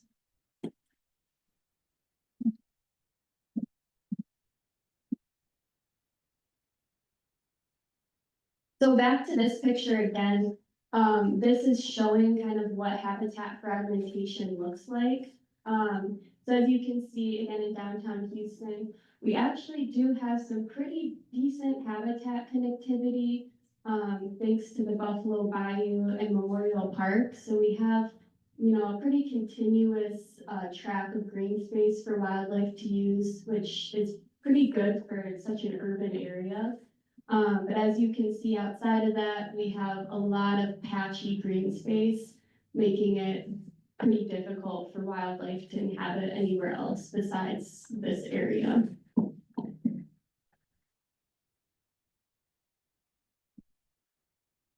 And then I'm talking about habitat fragmentation and its implication on wildlife. A really interesting story that correlates with this is the mountain lion called P22. And P22 was in the Santa Monica Mountains in California. And his name derived from a study done by the National Park System of mountain lions in the area. So P stands for Puma, 22 is the number assigned to him for the cats being tracked in that study. So sometime in 2012, P22 left the Santa Monica Mountains and set off on a 50-mile journey that took him from the Santa Monica Mountains across two major freeways in LA, and then eventually in Griffith Park, which is one of the largest urban wilderness parks in the United States. to set up his range at 8 square miles, which, to put that in perspective, a typical male mountain lion, their range is 150 square miles. So this is really interesting that he was able to survive in this small of a range. And he did well eating deer and other small mammals, and that's what he lived off of. And what was interesting with P22 is he became kind of a social media sensation in the area, and many people became really attached to him and really interested and like engaged with what he's doing and his well-being, which is a really extremely rare reaction for people to have with an apex predator living in an urban space. Usually we have, from my experience, the complete opposite reaction to something like that. So he endured a lot in his 10 years of living in this urban area. He contracted mange stemming from rat poisoning and was able to make a full recovery from that.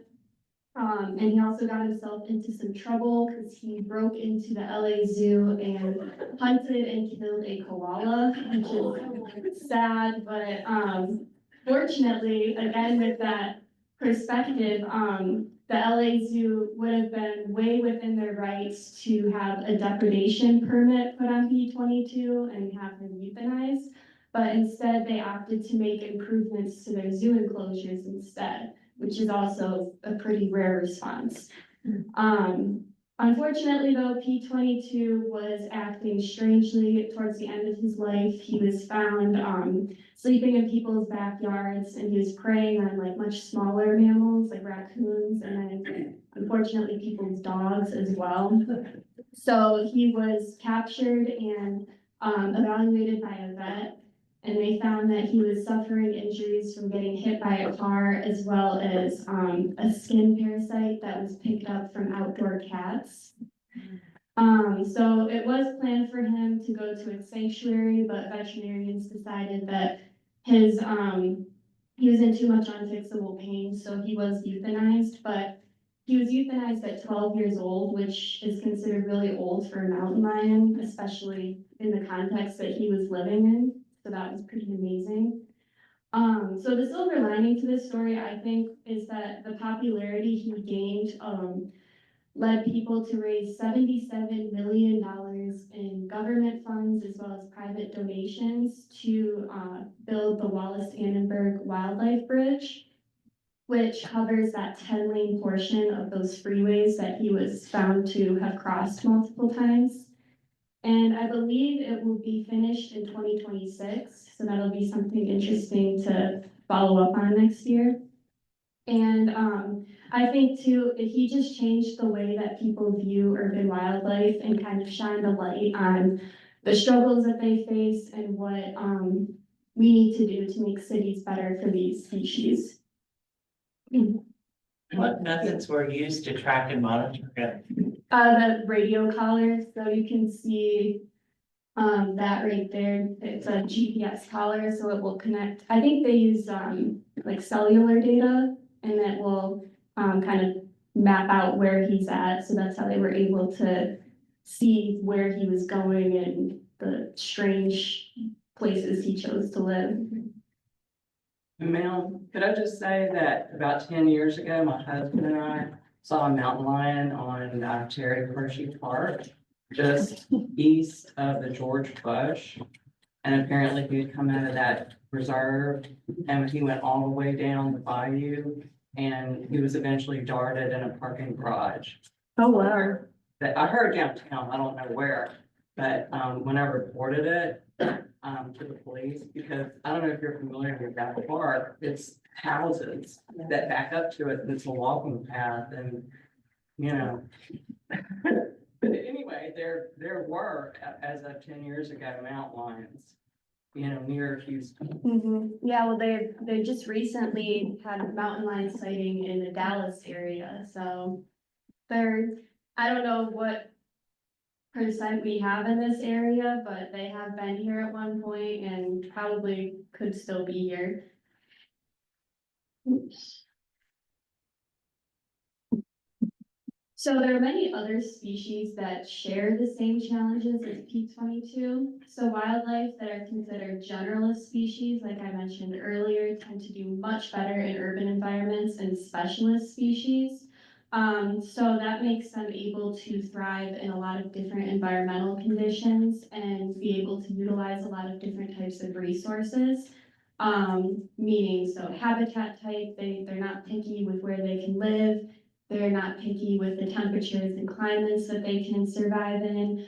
Their diet is very well ranged, so they can eat a lot of different things. And then they can exhibit both nocturnal and diurnal behavior, meaning they can be awake during the daytime or nighttime, which is beneficial in urban areas because they can use that to avoid as much human interaction and traffic as possible.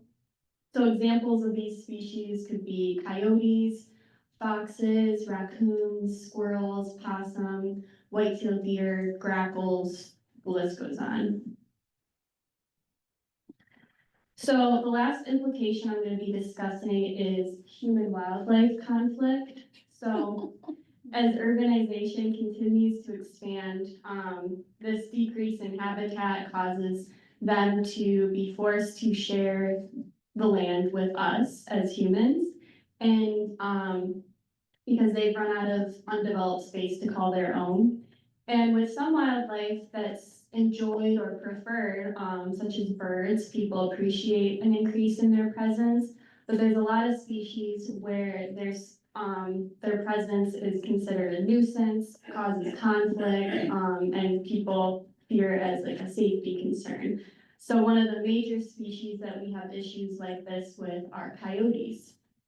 So a little bit about urban coyotes.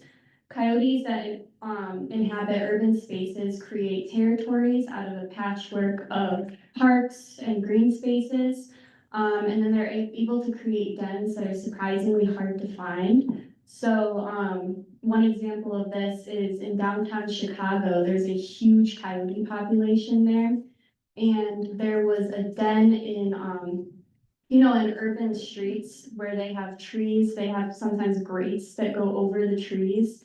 There was an entire coyote den under one of those grates on one of their busiest streets, and no one knew for the longest time that they were even under there. Coyotes are also, when they create these territories, there's no overlap between the territories. They're very territorial animals, so each pack will have their own area. Coyotes are monogamous and they'll really mate for life, and they feed on a natural but pretty diverse diet. And pets and trash are not as major component of the diet as people put them out to be, which I'll talk about a little bit more in a minute. And coyotes are really beneficial to have in urban areas because they're one of the few predators that are able to survive in such a built-up environment. So we really need them to control other prey species in urban areas, such as deer and other small mammals. So urban coyotes prefer wooded patches in urban spaces as well as shrubbery, and they'll mostly be active during the evening hours to avoid human conflict. But you will sometimes see them out during the day if they need to move through different land cover types and find food. And oftentimes they are forced to travel through neighborhoods or cities or places like that. And this increase in sightings often causes people to think that there's an increase in coyotes, which is not the case, and usually leads to an increase in conflict. So talking about the coyote diet, our office is doing a coyote stat research project. And so we're trying to figure out what exactly urban coyotes eat. So this just shows that they really are truly opportunistic feeders, eating anything from mammals to vegetation to arthropods, sometimes birds, and then sometimes anthropogenic items too, such as like bird seed mix or paper products. So we found that the highest percentage of what coyotes eat are hispid cotton rats, rabbits, white-tailed deer, grass, seeds, and paper products. And over, And you can see, only 2% was cats, house cats. So they're not really going after people's pets as much as people say. And of that 2%, we don't know either if that cat was already dead and they were just eating roadkill or if they actually killed the cat. So it could be that there was a 0% chance of predating on your pets. Yes. What size is your sample size on the amount of coyotes that y'all test? We've been doing it's mostly my coworker who's been doing it because I'm new to this position, but from what I'm aware, he's done downtown Houston all the way to like the Galveston area. So he's covered a pretty big piece of land and he's looking at very urban coyotes and then coyotes in less built environments as well. So that's representative. Cool. Yeah. I was gonna, are they, these coyotes, in the Houston area, are they, tracked? I mean, do they have sensors on them or anything like that? No, unfortunately not. We would love to do that, but haven't been able to yet. Can't catch them. Yeah. Yeah, go Do ahead. you know like roughly how many y'all are tracking? No, we don't really know. That's one of my goals in this role is actually to be able to start collaring coyotes, so hopefully I'll have more data for you in the future. Yes, they are all over the place. So this is kind of what a sample looks like when we process one of the scat samples. So I was able to use tweezers and we get these bone pieces out of the scat sample. So you can see this is a vertebrae, we have a paw, some claws, fur. These are probably like leg bones. And so based on this, the size, the fur color, we were able to determine that it is a hispid cotton rat in this sample. So talking more about coyotes and the conflict that they cause, a lot of people often result to wanting to just kill them and think, okay, if we hunt coyotes, there's gonna be less of them in an area and we'll have less conflict, we'll have less fear of them. But this figure is kind of demonstrating why that actually is not effective and it actually makes your problem worse.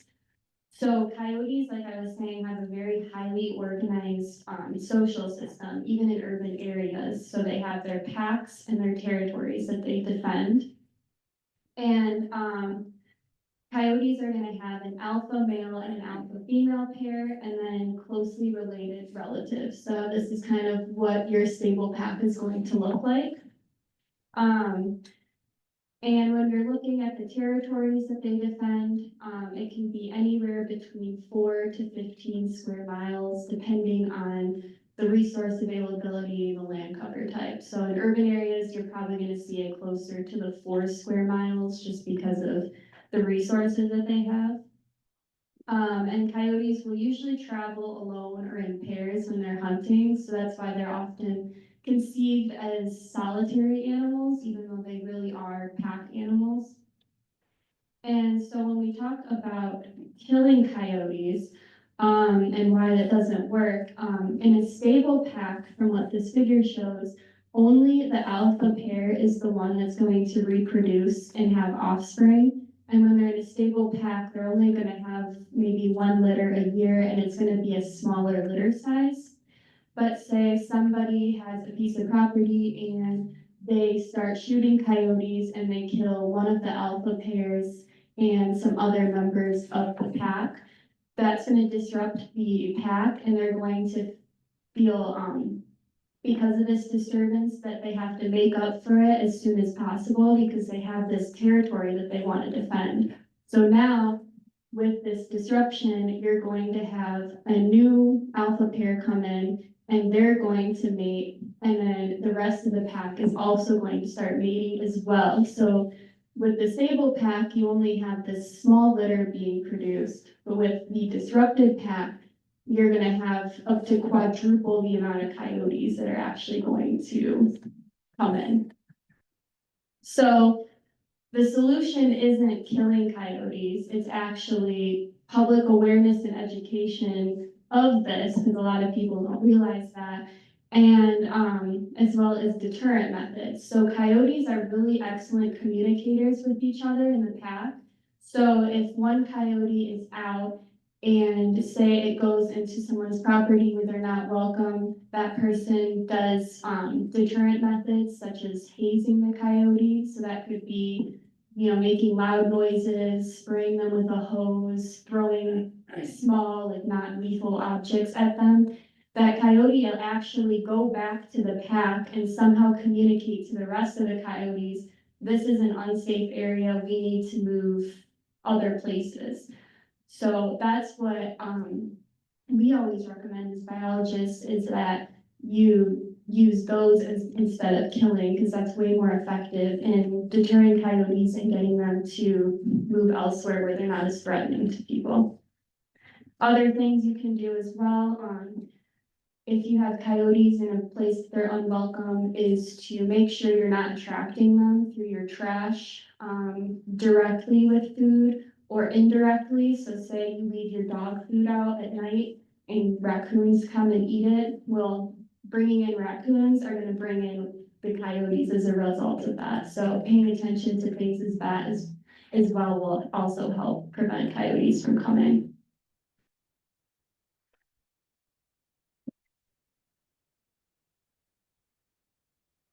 So the next major species we see a lot of conflict with are urban deer. So in urban spaces, like I said, we have a lack of predators. So deer are able to do really well and reproduce without any predation. And deer are highly reproductive as well. So a really interesting fact that I learned when I started this role is deer are the most common species to have about 70% of their pregnancies result in twins, since they naturally ovulate 2 eggs simultaneously. So when deer reproduce, they're pretty much, one deer is going to double as they keep reproducing, which in urban areas is problematic to have that many deer with no predation. So similar to coyotes, deer are going to need a lot of space to move. They have very high movement rates, so habitat loss and fragmentation pushes them into our urban spaces since they have nowhere else to go and they need lots of place to travel. Deer thrive off homes that provide supplemental feeding for them, so they're going to be really attracted to houses that directly feed them through corn or bird feeders, as well as indirectly through certain landscaping and pet food. So deer, obviously, as you probably know, cause a lot of issues with traffic collisions. They move at such high frequency rates that they use our roadways as corridors to move, which often causes vehicle collision and injury of people as well as property damage. Deer really enjoy eating landscaping, so forbs are a main component of their diet, and so people's landscaping often gets destroyed because of deer.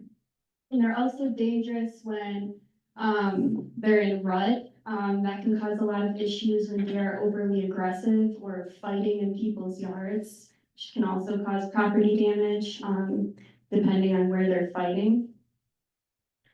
So the same with another issue also is that when there's so many deer in such a condensed area, there's also a higher risk of spread of disease. So if they're all eating from the same areas, disease is going to transfer, and you're just going to have bad genetics as well as more disease in the food. And deer are really difficult to manage in an urban setting because, like I said before, there's no predators for them. Coyotes will sometimes eat deer fawns, but it's not enough to kind of manage populations in a lot of urban areas. And then in the city of Houston, and I'm not sure what surrounding counties are like, you can't use firearms if you have less than, I think, like 10 acres of land. So hunting is not an option either, especially in other places where there's ordinances against it. So that can't make up for the lack of predation as well.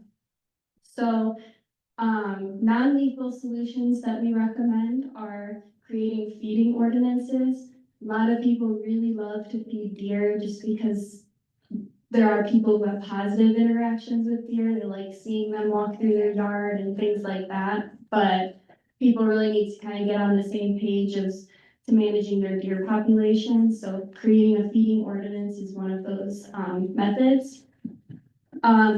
You can also plant landscaping that deer don't like. So there's a whole list of plants available online where you can plant things that they're not going to want to eat. And there are some lethal options depending on the city and the regulation. So there's a program called Trap, Transport, and Process, where you pay someone to essentially come out, trap the deer, euthanize them, and then the meat is donated to local food banks. But this is pretty difficult because it's extremely expensive, so it's kind of dependent on if you have enough buy-in from your HOA or your city or town or whatever is able to buy into it, but it's really difficult to do on the individual level. So the next species that have found their way to utilize urban areas are urban bats. And bats are often labeled as a nuisance species or threatening due to lack of knowledge about them. And they also kind of have a bad reputation due to their association with Halloween. People assume that they're disease spreaders of like rabies. They suck people's blood, which is not the case. And then there's somewhat like sporadic movements, oftentimes also scare people. And a lot of times they do end up roosting in places that they shouldn't be, so businesses, homes, places like that. But what in reality, it's not often very common for bats to carry rabies. And if they do, it's pretty obvious because they'll be on the ground, not moving, but you'll know. And then bats don't consume blood in the United States. We don't have any species of bats that do that here. And people don't realize how beneficial bats are to us. So bats save millions of dollars for agricultural workers a year because of pest consumption. And they're also a main pollinator species for us as well. And they are one of the only species that will pollinate an agave plant. So we have to thank them for our margaritas. Without them, we would not have them. So there's lots of ways to reduce conflict with bats. A lot of resources from Bat Conservation International help people to exclude bats if they have them in their house. And you can do that humanely. It's a little tricky, but it's definitely doable. And you can also support bats by planting the pollinator species that attract their prey, and you can also build bat houses for them as well. And if you're interested in doing volunteer work with bats, we have 2 bat teams in the area. So there's the Huntsville bat team and the Houston bat team. So those both are looking for volunteers to help with their events. And I'm the coordinator for the Houston bat team. So if you're interested in Are that. y'all short volunteers? Cause that program seemed like everybody wanted to do it before. Like, do you guys have a shortage of people signing up for that? I'm not sure with the Huntsville bat team, but the Houston one, we could always use more, so. The Huntsville bat team is our vice president, Gerald, can't remember his last name. Oh, Geisler? Guys, Yeah, is very active in that, so we do have a partnership with the Huntsville. yeah, so definitely consider that when you're looking for volunteer opportunities. Yeah, good place for volunteer opportunities. It's part of our approved program. Yeah, so definitely consider that. What happens in a bat house? So a bat, Nesting? it's a roosting site for them, so a lot of times species of bats will, they will go into a lot of man-made structures that have certain like crevices that they can kind of hang from during the day. And then at nighttime when they come out to go hunt for food, they'll emerge from those structures, so it's essentially just, habitat for them to roost in, so, there's bat boxes, and then bat boxes kind of mimic the same structure as a bridge, so you see a lot of bats in urban bridges, so like Waugh Bridge in downtown Houston is a main one. So that's kind of the purpose of them. And we have a bat house on W.G. Jones' property in one of the gardens. So we do have one. Yeah, and We have that. one thing to consider too, if you do want to have bat boxes on your property, is there's very specific ways to make them. So you wanna look into the proper way to do that, because if you paint it the wrong color or construct it incorrectly, you could actually hurt the bats. So again, Bat Conservation International has really great resources on where to buy one if you prefer that, and they also have specs to build one as well. So if you're more interested in building one, they can give you a step-by-step guide to make a safe one for your property. Can I add to that real quick? Yeah. There's also, the Austin in Texas is known for bats as well, and Merlin Tuttle is a scientist that has been working in Austin for numerous decades, and he has a website that, offers bat house information as well, and it's really regionally specific, so it can be more specific for like Texas bats and things like that. Yeah, great. Sorry, what was? Merlin Tuttle. That's his name.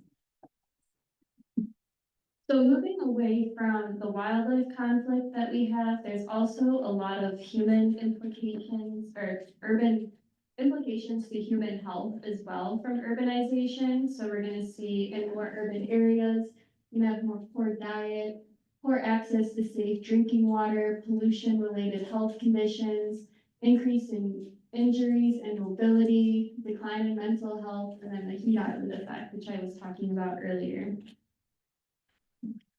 However, providing green space in urban areas is a solution to this, and it can help mitigate these issues that I just discussed with wildlife, as well as the health concerns people who live in the city. So urban green space offers a variety of services such as environmental services, human health services, and even economic services.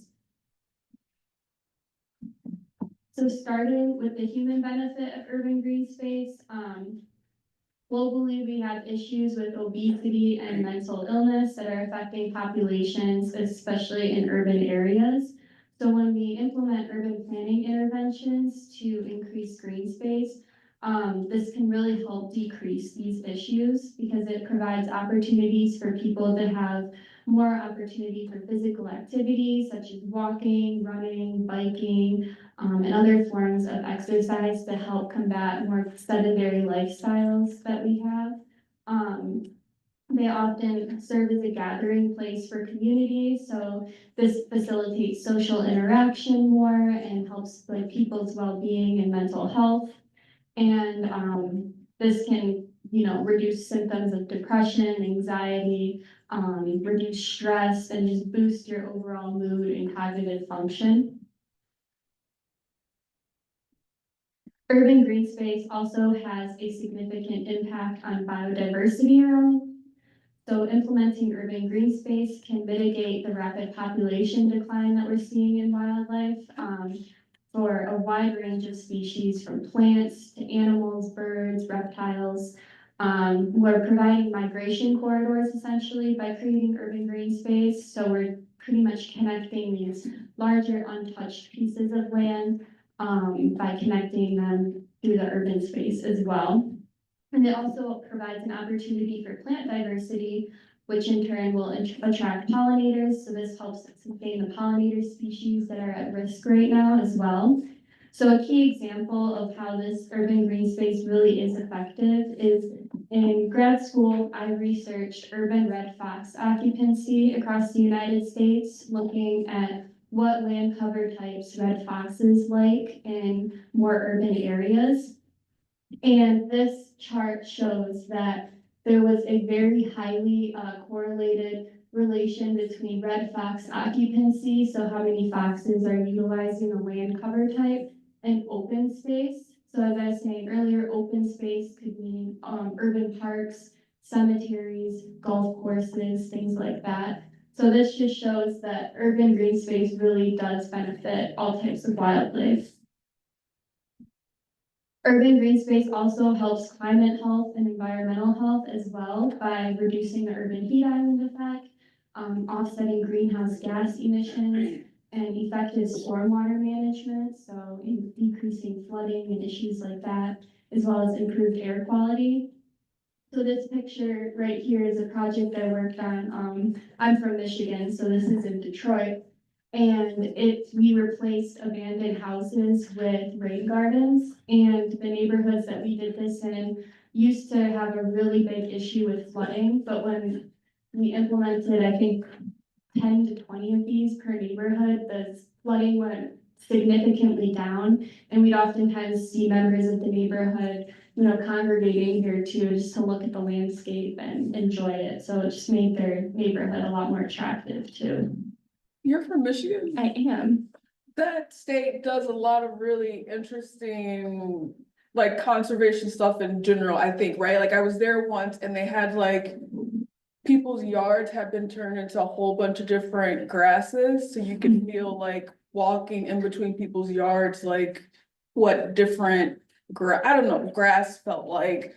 And I was in Flint and they had some other projects where they had turned some houses into like communities, like communal living type things that had gardens and things like that.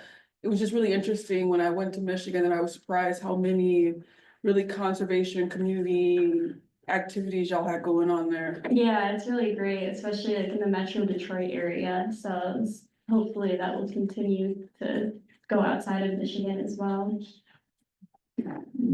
So next, the economic benefits of urban green space. We see when there's an increase in urban green space, we also see an increase in property value, reduced energy costs, and it promotes tourism as well with like the Waugh Bridge, Buffalo Bayou, Memorial Park, Herman Park. Those are some examples. Like for the Houston BAT team, we have our weekly BAT chats. And we have people attending those from Europe and a lot of other countries as well. So promoting green space and having these kind of tourist attractions really does benefit as well. So there are improvements that can be made when we are working with green space and the unequal access that comes to it and accessibility. So the effects of redlining that took place in the 1930s are still seen today. And we're seeing that through access to green space, and it shows that those redlined areas are still some of the hottest parts of the city in the summertime due to lack of green space. Due to, like I was saying, no green space, abundance of heat trapping cement, and neighborhoods that weren't redlined tend to have a lot more green space and are much more cooler temperatures in the summertime. So luckily there's a lot of initiatives underway to improve green space accessibility. So again, this is an example of a project I did in Detroit, where there's a restoration project that aimed to have the urban green space being fully connected across the Swan River, so like a lot of neighborhoods can access it. And then here in Houston, we have the Sims and Greens Bayou Greenway, which is also trying to connect multiple neighborhoods to this green space, like walkway path as well. So I bring this up because I think it's important in conservation to remember these things. And when you're working on volunteer opportunities, we need to not forget about these areas and even prioritize them when we're doing different restoration work. Okay, so now that I've talked about all the negative impacts of urbanization and probably made you all slightly depressed because of it, these last few slides are going to cover what we can do to make a difference and how to promote urban green space and minimize these issues and reverse the damage that has been done. So the first one, and I think one of the most productive ones, is land acquisition.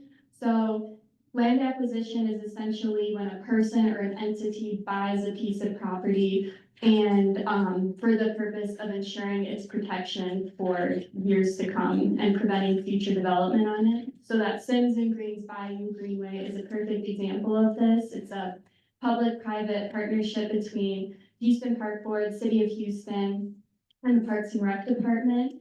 And they were able to collaborate with Harris County Flood Control and were able to transform 3,000 acres of underutilized land across 9 major waterways, creating this 150-mile network of parks and trails. So they were able to, at the end, acquire 882 acres of land, and it will be preserved as permanent green space. And then, so an issue that we see with this though is land in cities is extremely expensive compared to land on the outskirts.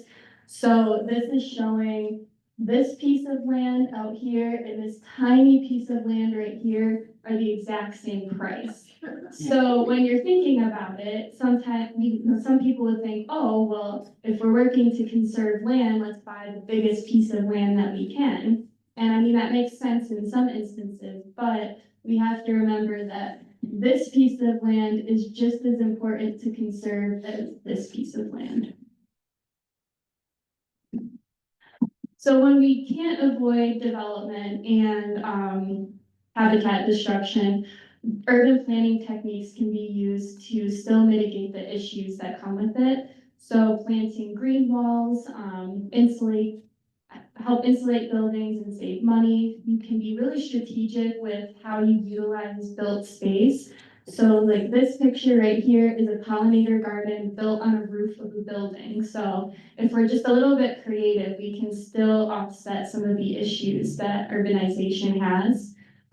You can also even make the permeable space better. So you can opt, instead of cement, using more porous material that will absorb more water. And even just really little things like having walkways have this little piece of green space in it. If everyone's doing these little small adjustments, we can see big differences if it's done in mass.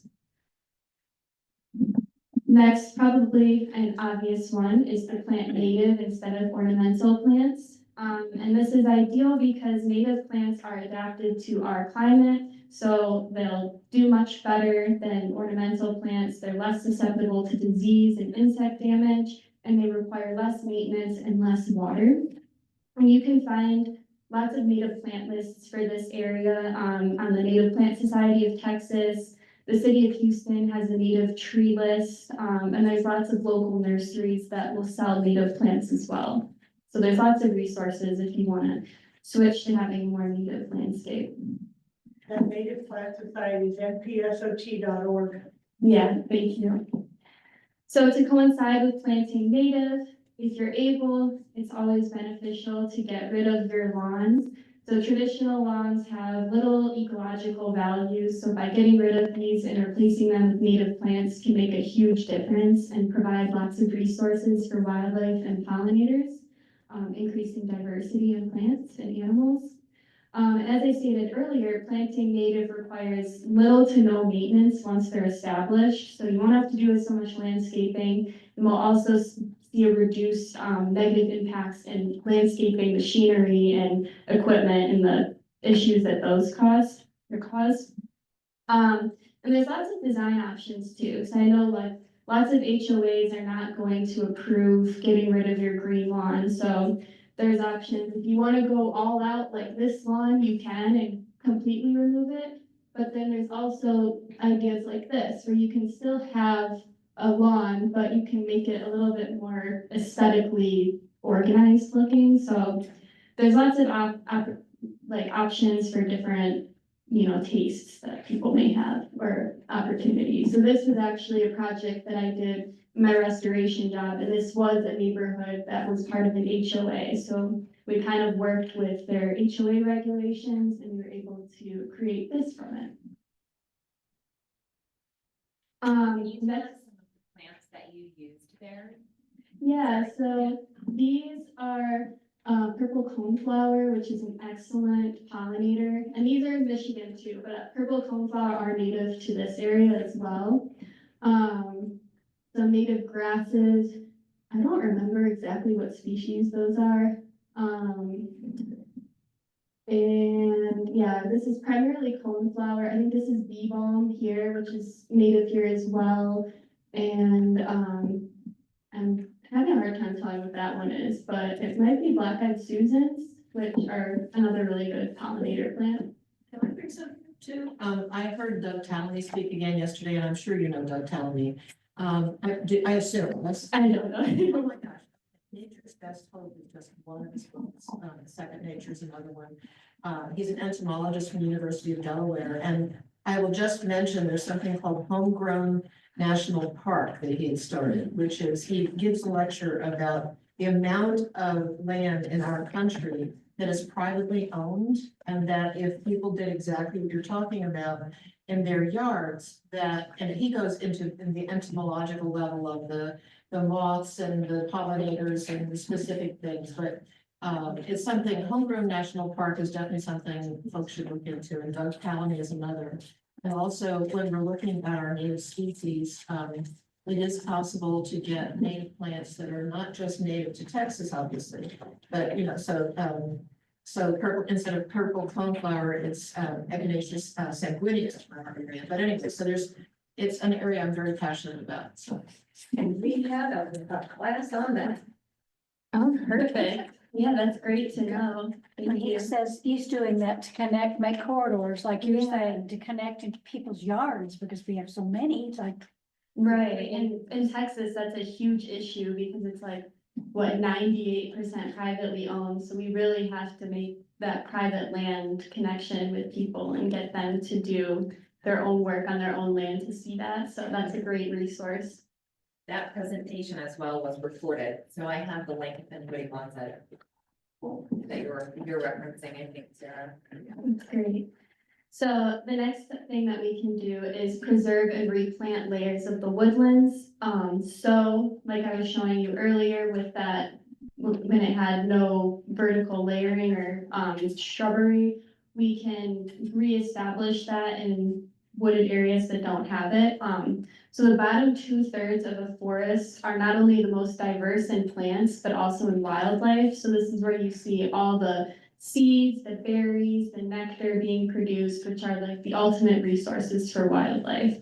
So the more vertically stratified, as you can see, having all of these different layers, the better it's going to be. Is there a point where the undergrowth becomes detrimental to the trees and During fire season. actual, definitely during fire season, yeah? And we see that a lot if there's invasive species, that's when it usually gets to be out of control, especially when it's only one invasive species that's dominating the whole understory. If it's native, then usually they're able to kind of have that natural level out where it's not gonna be, like you said, problematic, but because we have so many invasive species, that's what makes it so that it's not as productive, so. There are Lone Star Trail volunteers that do that. They kind of clear things out a little bit. They not necessarily take it out, but they do kind of monitor that. So, Lone Star Trail volunteers. What about for things that are not necessarily invasive, that are native, like y'all plant holly, so as you get into this area, you see a lot of considered brush, right? Do people control that? Because on our property, we have a lot of brush, and before I knew that you could use the leaves for caffeine,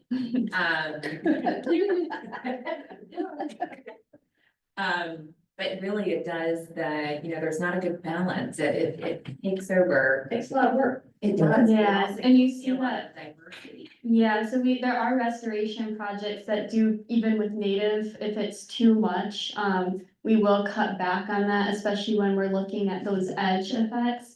Or those edge habitats, we see a lot of encroachment of that shrubbery, into like prairie systems, and that hurts the prairie ecosystem when those, shrubs are kind of encroaching in on that, so we do sometimes do, removal of even natives if we see that kind of problematic thing happening. So the next thing that we can do is shoreline naturalization. So with those bayous that are all concrete, trying to combat that and have more of a native vegetation lining them.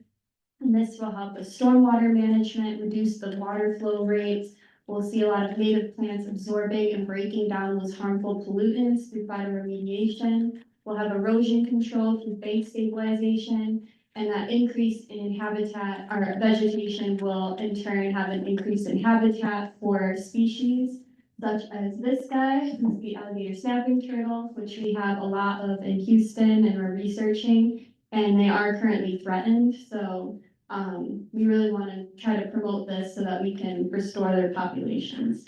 Can I ask a question about that shoreline? Is there any benefit to having that be concrete? Not ecologically, no. I mean, for somebody else, like, was there a reason? Because they're not attractive looking either. They seem to be a mess to keep clean. Like, what did they put them there for?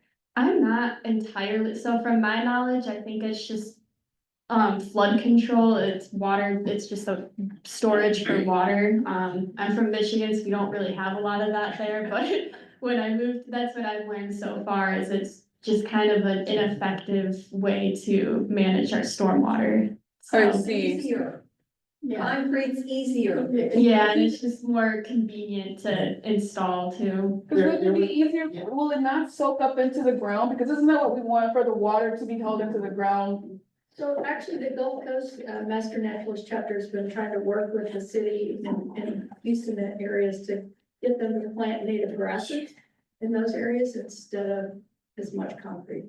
So there are movements afoot. In 1950s engineering said, move the water as fast as possible Okay, downstream, and some of that mentality in engineering exists still, and some of it is proprietary in that I just don't want the water on my piece of property.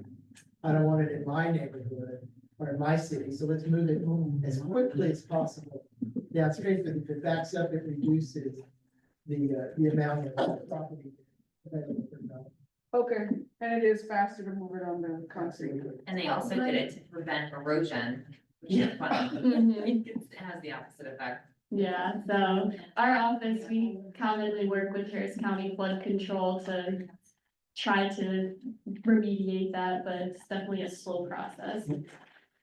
The next thing is making wildlife friendly fencing. So to help promote movement of wildlife in urban areas, fencing is often really problematic because it deters wildlife and they're unable to make their way to where they need to go if properties are heavily fenced.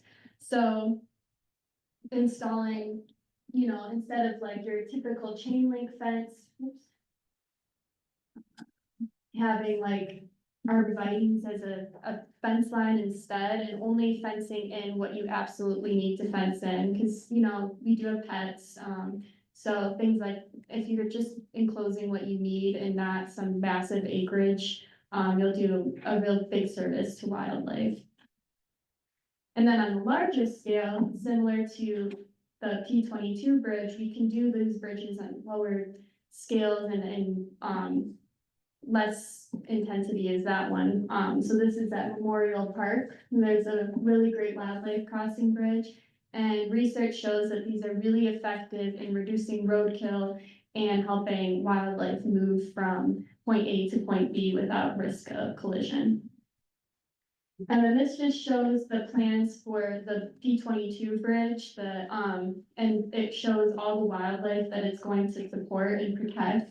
So you can see a wide variety from mountain lions all the way to these tiny lizards.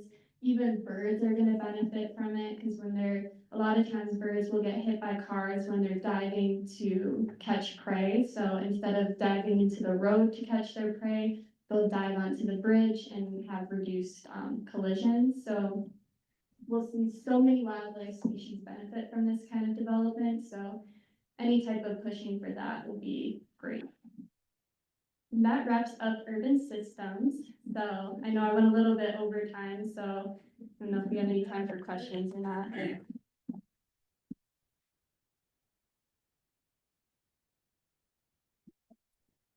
Yeah, I know something about coyote community. Mm-hmm. Can you describe anything about feral hog community? Yeah, I know those are definitely really problematic too, and they reproduce at really high rates as well. I don't know too much about how, like, their social system, like coyotes have that very distinct, like, territory establishment, and they're very into their territories as well as the family and pack dynamics. But I'm honestly not sure, what feral hawk, like, their, relationship to each other is, if they have that kind of pack dynamic or not. There's a very good book out called Unnatural Texas, that written by a couple of authors out of Austin. They have really good chapters on feral hogs and cats, which are two of the main invasive species, if you want to call them that, in especially Central and South Texas. And that could be a really good project for your project, if you want to do something else. Okay, any other questions? What would be your contact at Houston? Myself, so you can take a picture of my email up there. Yeah, go ahead. Yes, I was wondering if there are any other resources for women to see the trees, where we are able to plant native trees around. To receive the trees, is that what you said? Yes. Mhm. Nurseries, is there anywhere else? There's an Arbor Day celebration going on this morning that we're missing. Last week, putting out trees. And there's a nursery that we will talk about probably at some point, at the end of 242 or is it? 1488. 1480, go east at that ends, and turn right, there's a native tree and plant nursery there. We also have, mulch, native mulch that's not been. There's one over in the chapel. But they, if you're Texas, that's Arbor Day, go to all the Arbor Days. February 22nd, 2025, 8 to 1 is the 15th annual Conroe Arbor Day. Last year, or 2 years ago, we gave away a lot. If you go to that nursery, no, So it's a lot of trees out there because of the schedule. if you go to that nursery and tell them, yes, wear your mask and actual shirt, they'll give you a little bit of this choice. Thank you. If you go to the Native Plant Society website, they have partners who sell native plants all over back there. And, sign up for the Heartwood newsletter and bulletin, and all of that will be on there. Okay, quick 10-minute break, keep it at 10, please. And then we'll do your second presentation. We'll give you a chance to sit down for a minute. On to the next presentation. It's gonna do a presentation on law and ethics, and I think my fellow training team members would agree with this, that if we're wearing this shirt, which all of you will be when you finish, we need to be aware of what we're representing and the laws around wildlife that we deal with, and just ethically, why are we doing this? Why it's important? So Addison's going to give us some guidelines associated with that. Thank you. Yeah, so the purpose of this presentation, I'm essentially just gonna cover the ethics relating to conservation and wildlife, and to help you guys begin thinking about maybe what your personal ethic with wildlife is. And then we're gonna go over some wildlife laws, the history behind them, and then just some other important information regarding those things. And did the mouse get unhooked from this? Oh, yeah. That's okay. The problem is you have to put it in the screen on the projector and not on the computer. Oh, I And see. so we open it up on the computer and then we forget to move it all the way over here. Now. Okay. Okay, now it works. Okay, so to begin, what exactly is an ethic? So an ethic is defined as rules or behavior that is based on ideas about what is morally good or bad. So they're often applied to questions of correct behavior within a specific context or activity. So you can have personal ethics that are beliefs about what is right or wrong based on your own personal values, and what you may think is right may not be right to other people, so it's variable depending on the person. Then you have professional ethics, so that's standards of behavior expected in specific professional settings, so think like medical ethics, environmental ethics. And then we have social ethics as well. So those are values on how society should function, often related to like social justice, equality, and human rights. So in environmental or wildlife work, ethics usually revolve around principles like sustainability, conservation, respect for our ecosystems, and then the consideration of human impact. So when I started my master's program in environmental conservation, one of the very first discussions we had on the first day was about ethics. And we were told what an ethic was, and then we had to define what our own personal ethic was regarding conservation. That was our first assignment. And to kind of help guide the conversation about this, we used Aldo Leopold's land ethic from the Sand County Almanac. So Leopold's writing really shifts the way I think we view ethics. He argues that ethics shouldn't just govern human relationships, like I said earlier, but they should extend to the land itself. So think soils, water, plants, and animals. His ideas kind of root from that we aren't separate from nature, and instead he proposes that we are part of an ecological community and we shouldn't view ourselves as conquerors of it or like controllers of it. So I think a few takeaways that resonate with me with his writing is he says that ethical land use should prioritize the health and integrity of the land rather than just economic gain. He says conservation isn't just about using resources wisely, it's about ensuring the long-term stability of our natural systems. And then one of the main things he says is the land is a living system. It's not just property that can be owned by people and managed, but instead it's a network of interdependent life forms that function together. So that's how we should view land instead of just a piece of property. So he says, a true land ethic changes the way we act. So he famously said, a thing is right when it tends to preserve the integrity, stability, and beauty of the biotic community, and it is wrong when it tends to otherwise. So his message is relevant today, just as relevant today as when he wrote it. So the question for us is, how do we apply our personal ethics to conservation work that you guys are going to implement soon with your volunteering? So the next few slides are going to start to get you practicing implementing how you think of your personal ethics in certain wildlife situations. So I'm going to show you some pictures and maybe give you a little bit of context. And then I want you guys to tell me what you think of something, whether it's okay, if it's not, if it's ethical, think of it in that way. And I might guide you or play devil's advocate or give you some suggestions, but I don't really want to like give any opinions. So to start off, what are our initial thoughts on this picture? Who thinks this is okay? Who thinks this is good? Unethical. No. So y'all think it's bad?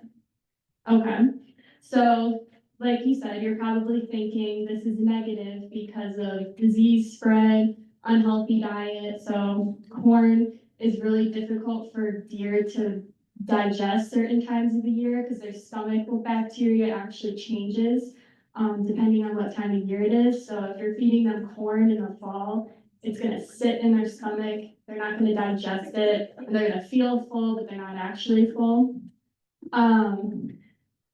But what about urbanization? They're losing habitat, a lot of people aren't planting things that they can eat and it's healthy. Is this better than nothing?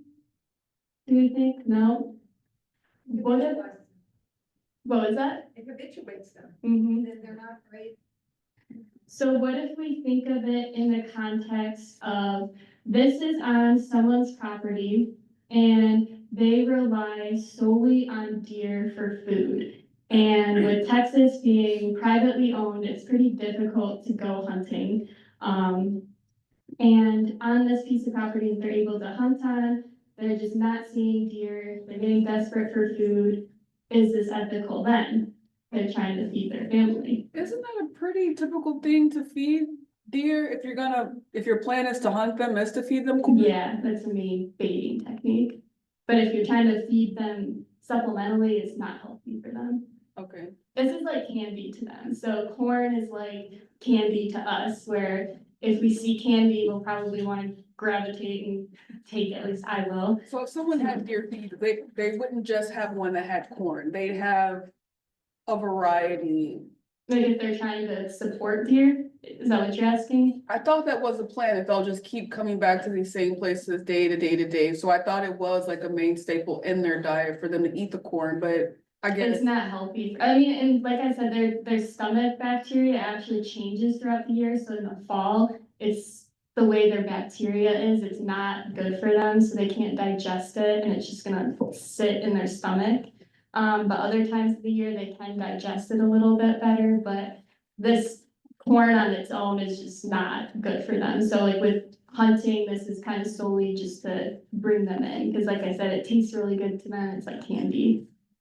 If we're worried that we have eliminated the apex predators that prey on them, we now become responsible for managing the numbers. Otherwise you get what you see, deer wasting disease and starvation. So maybe it is ethical to manage the population since we de-managed it. Yeah, so lots of different ways to think about it in the ethical standpoint. So we're in agreement that feeding deer is bad. So in this picture, we have some native wildlife and we have bird feeders. Is this good or bad? Who thinks it's good? What time of year is it? Anytime. Just in general, is this good or bad? Who thinks it's good? And then who thinks it's bad? So a lot of times we have kind of like contradicting opinions based on what we're thinking. So people might be against deer feeding, but support bird feeding, even though typically feeding birds is gonna have the same issues as deer. So a lot of disease is spread if you're feeding birds improperly. Especially now when we have the avian flu is kind of a problem in this area. So that's kind of just to get you thinking about how you view feeding wildlife and just the different perspectives there are based on what the animal is. So this picture kind of shows, okay, if we want to think about this differently, we have over here, there's Yopon holly, Turk's cap, a lot of other natives. So is that more ethical to provide than these, do you think? Depends on your budget. And then, but then we think again, okay, we have urbanization, maybe people don't have access to buy these plants or they don't know to buy them. Is this better than nothing? So another way to think about it. I've never heard that comparison now. You hear a lot of people complaining about the deer population, but supporting wild and migratory birds with bird seed. I don't see the conundrum there. It's opening my eyes. Yeah. We do, but we stopped because we weren't maintaining the feeders properly, because it's like every couple of days, so we just put them down for a bit, but, That's just the first thing that comes to mind for me is Yeah. because people will feed them throughout the year to the point where, yeah, they're staying when they shouldn't. true, And then eventually past the point of when they would normally go, yeah, they stop maintaining the feeders because, yeah. yeah, so, or they continue, but the population that stayed suffers because it's not normally.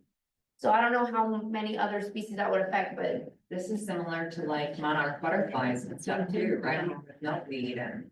And again, this isn't me saying, go take down all your bird feeders and everything, it's something to consider, because people, like, there's a shift in perspective when it comes to feeding different types of wildlife, and you have a good point, you know, birds are definitely struggling way more than deer are, so is that the ethical, you know, differentiating factor between the two? It's just something to think about. It depends on where you live too. I lived in the city and my neighbors had bird feeder out, which brought in the rats, which brought in the rat snakes, which, you know. You can go down a rabbit hole with the pros and cons, so. So this next picture, for those who don't know, this is a Muscovy duck and they are invasive. So is this picture okay? We have a Muscovy duck in a local pond. Who thinks it's fine? And who doesn't?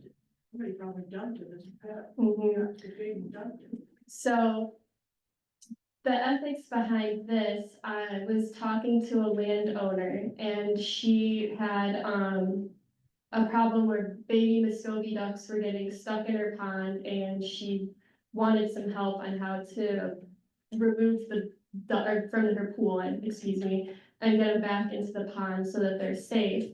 And so as a biologist, I was telling her, well, they're invasive and there's methods of removal through humane euthanasia.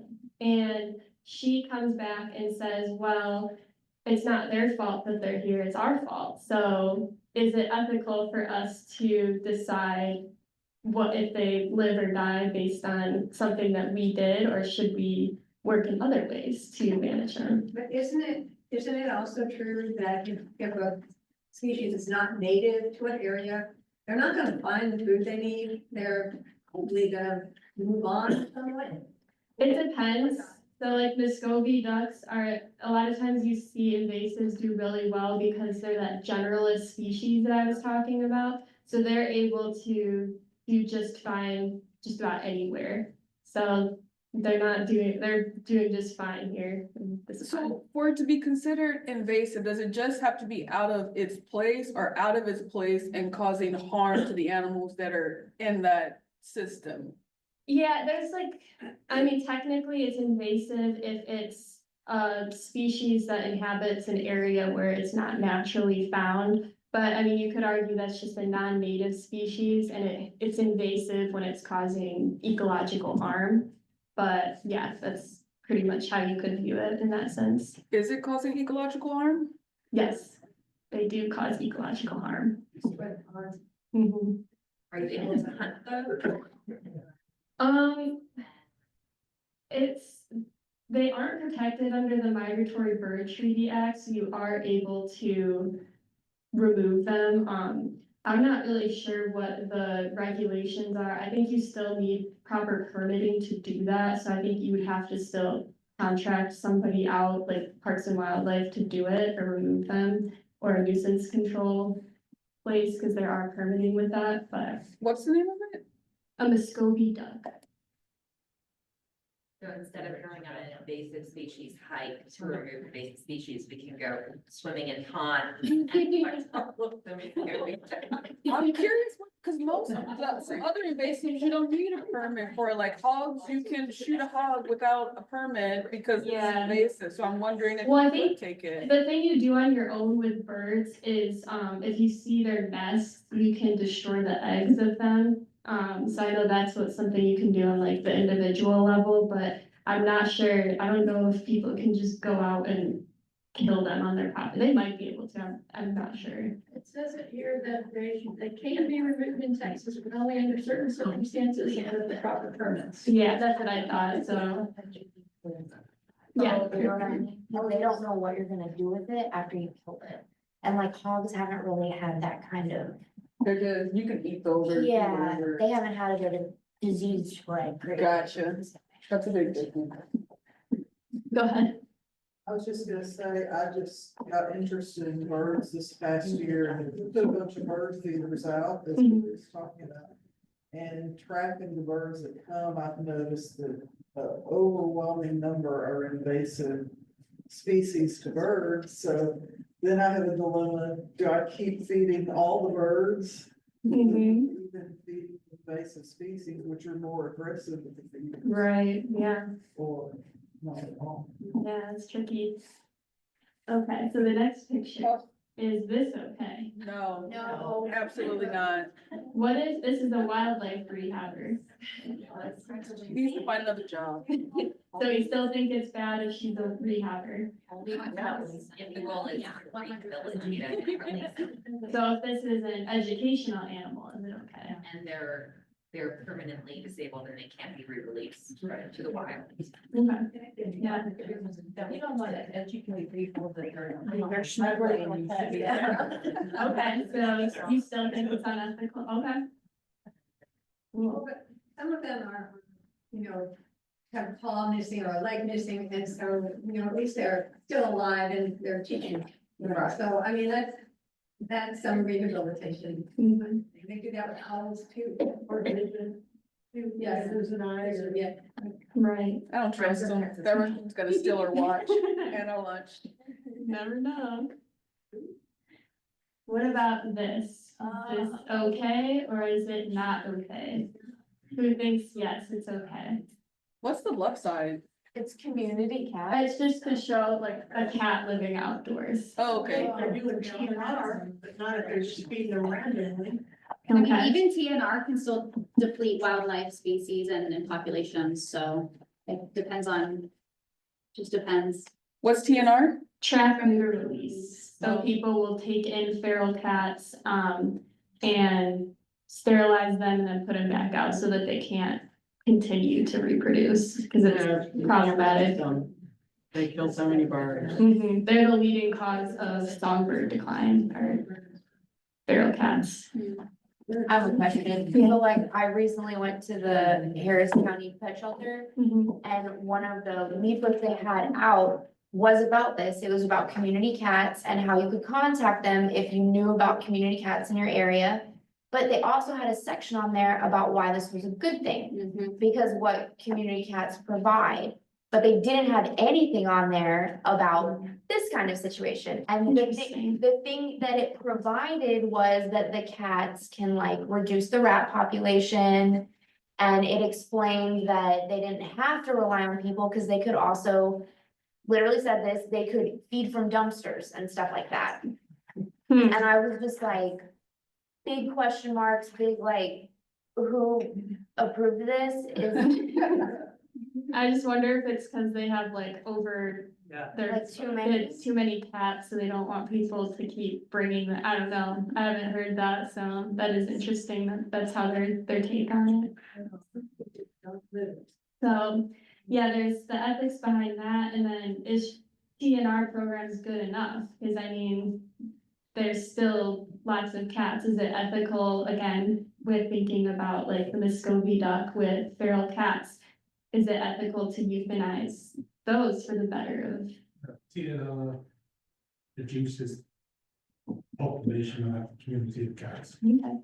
Those cats also reduce population of wildlife though. So it's the ethics, you gotta balance what your ethic is, yeah, towards it. So this next picture shows overpopulation of deer, kind of like what we were talking about in urban systems. So I'm gonna give a scenario. So a neighborhood is looking like this. So they have deer infesting their yards, they have landscaping getting destroyed, there's road collisions and aggressive deer. So they have a plan to trap and euthanize 100 deer every single year for the next 5 years, and the meat's donated to a food bank. Is that ethical or no? Do you think yes? Sure. It's necessary. Yes, I know in some city in Georgetown, they were just overrun and the deer were running out of food, basically. Mhm. Does anyone- So they do a culling about every other year because they don't have any predators other than cars. Yeah. Does anyone think this is unethical? The deer get disease, catch them. Right. And use the food for the food bank, it makes a whole lot of sense. Mm-hmm. And it's really pretty. Okay. And then what about this? So we have, a developer has left this big acreage of untouched land in the middle of the subdivision. Is this okay or no? He'll be back to get it. Temporary. That developer will be back. They're on vacation. It's Yeah, not bad, but it's not ideal. right, so like we talked, okay, so yeah, I mean, you could think of it as, no, we can't have this because habitat fragmentation, genetic issues like we talked about.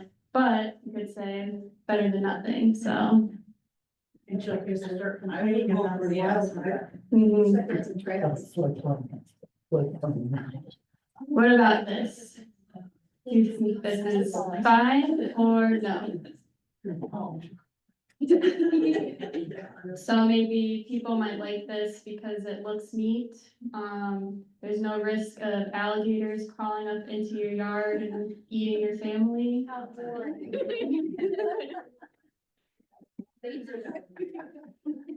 But then what about ecologically, you know? We have grass lawn and then this steep cutoff. We have, lots of erosion issues, risk of pesticides or whatever you're putting on your lawns going right into the water, so. Is that a Muscovy duck behind it? You know, I didn't notice that, but I think you're right, so even worse. Okay, next. Is this okay? Think so. So we have a bobcat and babies, and then we have a coyote playing with a dog toy. And the main thing is these are both in people's backyards. Oh, God. So what do we think? Who thinks this is fine? I think, Mhm. I think it's fine. I think if these things were not intentionally let in, And it's occurring naturally. yeah, like if they're moving just through passing space. through and they saw something to investigate or whatever, sure. Okay. And then what are people who think this is not okay? What are your thoughts? These are pets for people, I mean. No, these are just, they're in people's yards. Oh. So they're maybe going through. The first thing they're gonna do is kill them. Exactly. If more people would allow this, right? I Mhm. think it would be better. I do too. Okay, yeah, because we think, okay, their habitat has been destroyed, but there is, people have a safety concern or a fear of these apex predators in urban areas being right in their backyard, so is it ethical to force people to coexist and live in fear? Or is it ethical for us?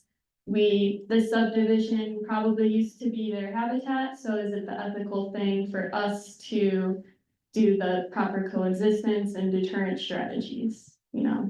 And it probably isn't staying, so does it really count as coexisting if the animal's just passing through? Cause how well would they survive in someone's backyard? They could, I mean, the coyote could den in someone, like under a deck or Oh, yeah, okay. something. This is a mother bobcat, so she could be raising them in a nearby area. Or they could be passing through. I mean, it's hard to say. Hard question. I think just raising public awareness on what the risk would be of having, bobcats that close to, your community. If you raise public awareness and, and just, I don't know if this is true or not, but if bobcats only prey on rats and small birds versus pets, maybe that's a fear that is unwarranted there. Mhm. Where this could alleviate. Yeah, so the ethical thing is to coexist then, yeah. Well, the awareness too, to go off what one you said. Don't leave your dog food dish out in the backyard, don't leave a water dish out there, don't attract.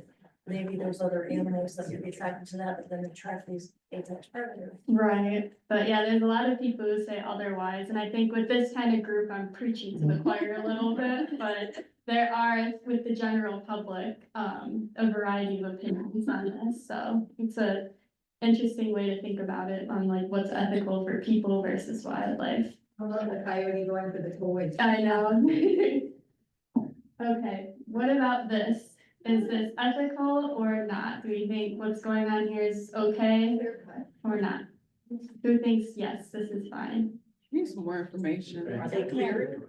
Just at first glance, from what you see, what do you guys think? It's destroying soil, but what are they doing? He's removing invasive so they can plant natives. So this is a wetland remediation project. So this is actually, this is from my coworker's project and they're kind of creating this like bank here to help create a riparian area. So purpose of this is just to kind of give you, things don't always look how they may seem.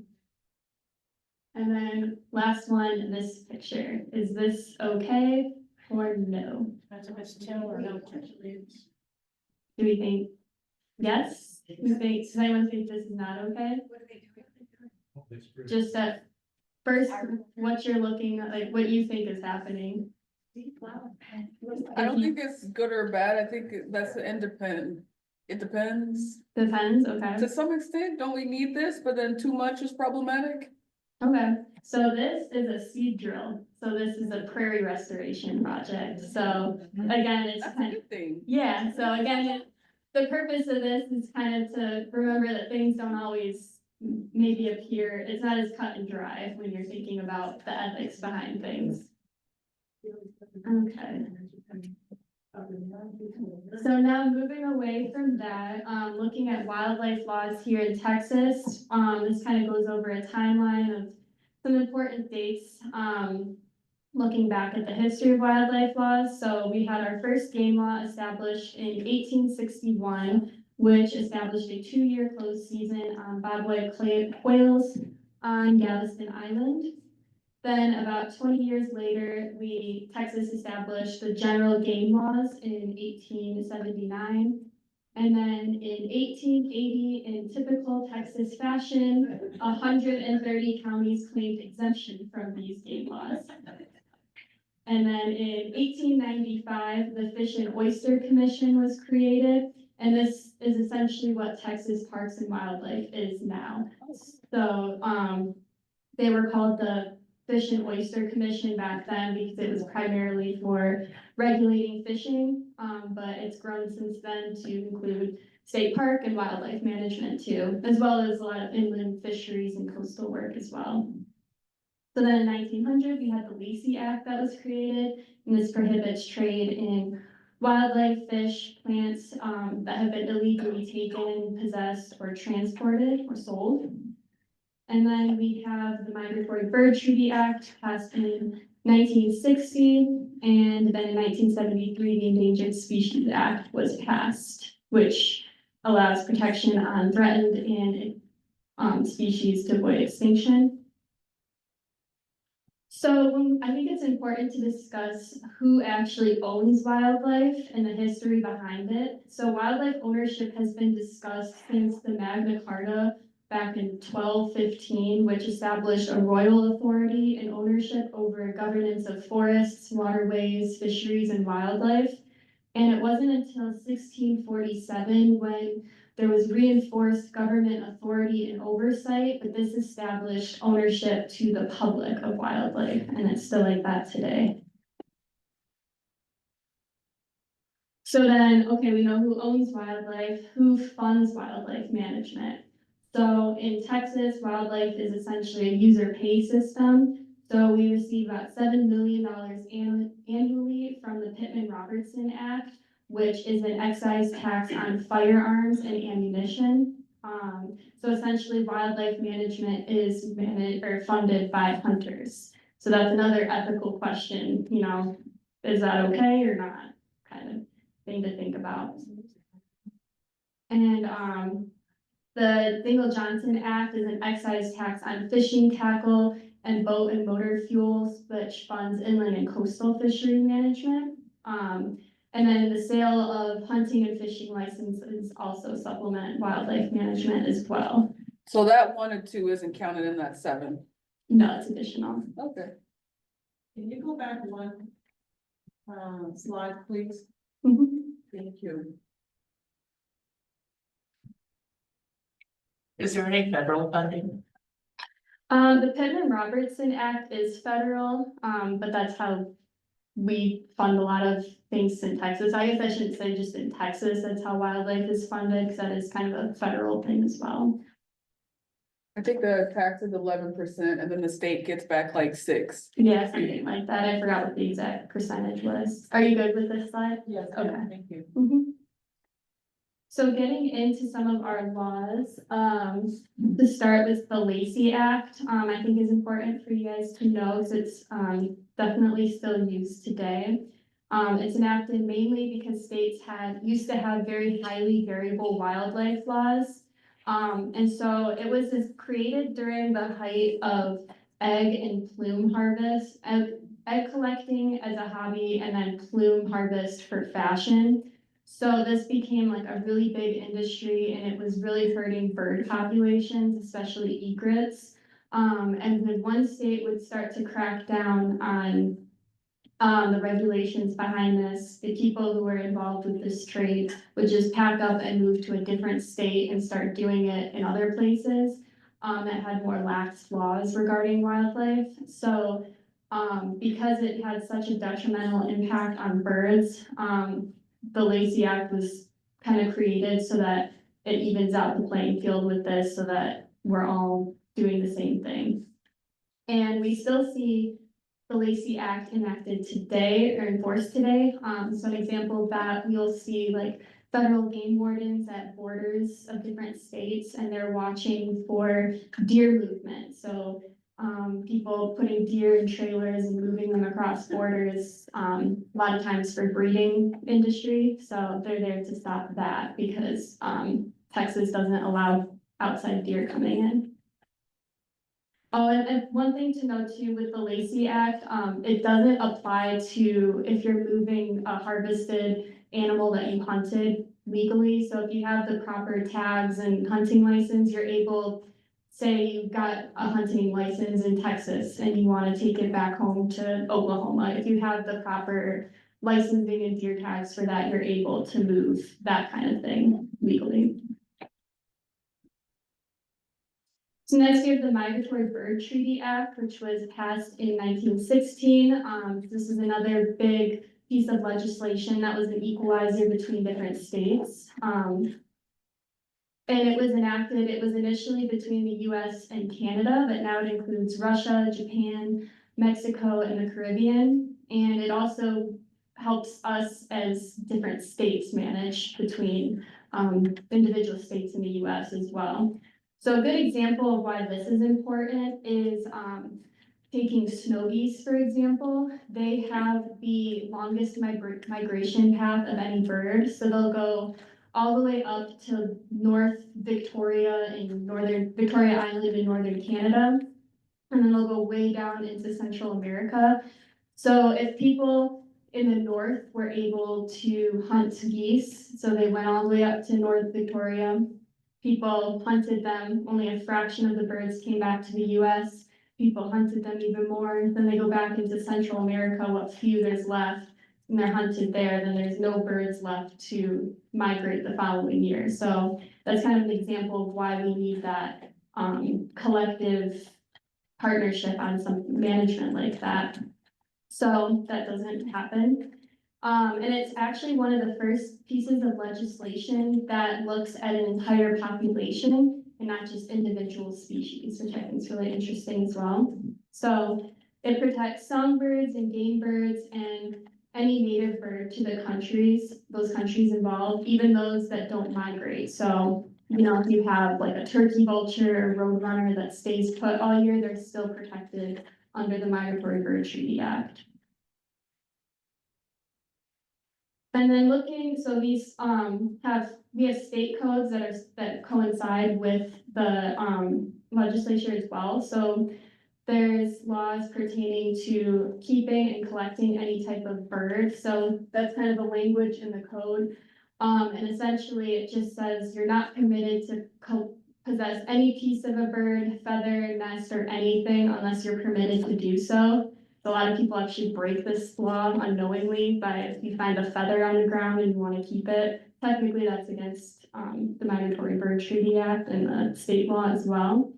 But there is exceptions to this, so like if you wanna go dove or turkey hunting, both doves and turkeys are protected under the Migratory Bird Treaty Act, but with that, if you have the proper hunting license and tags, that would be your permit to be able to possess them.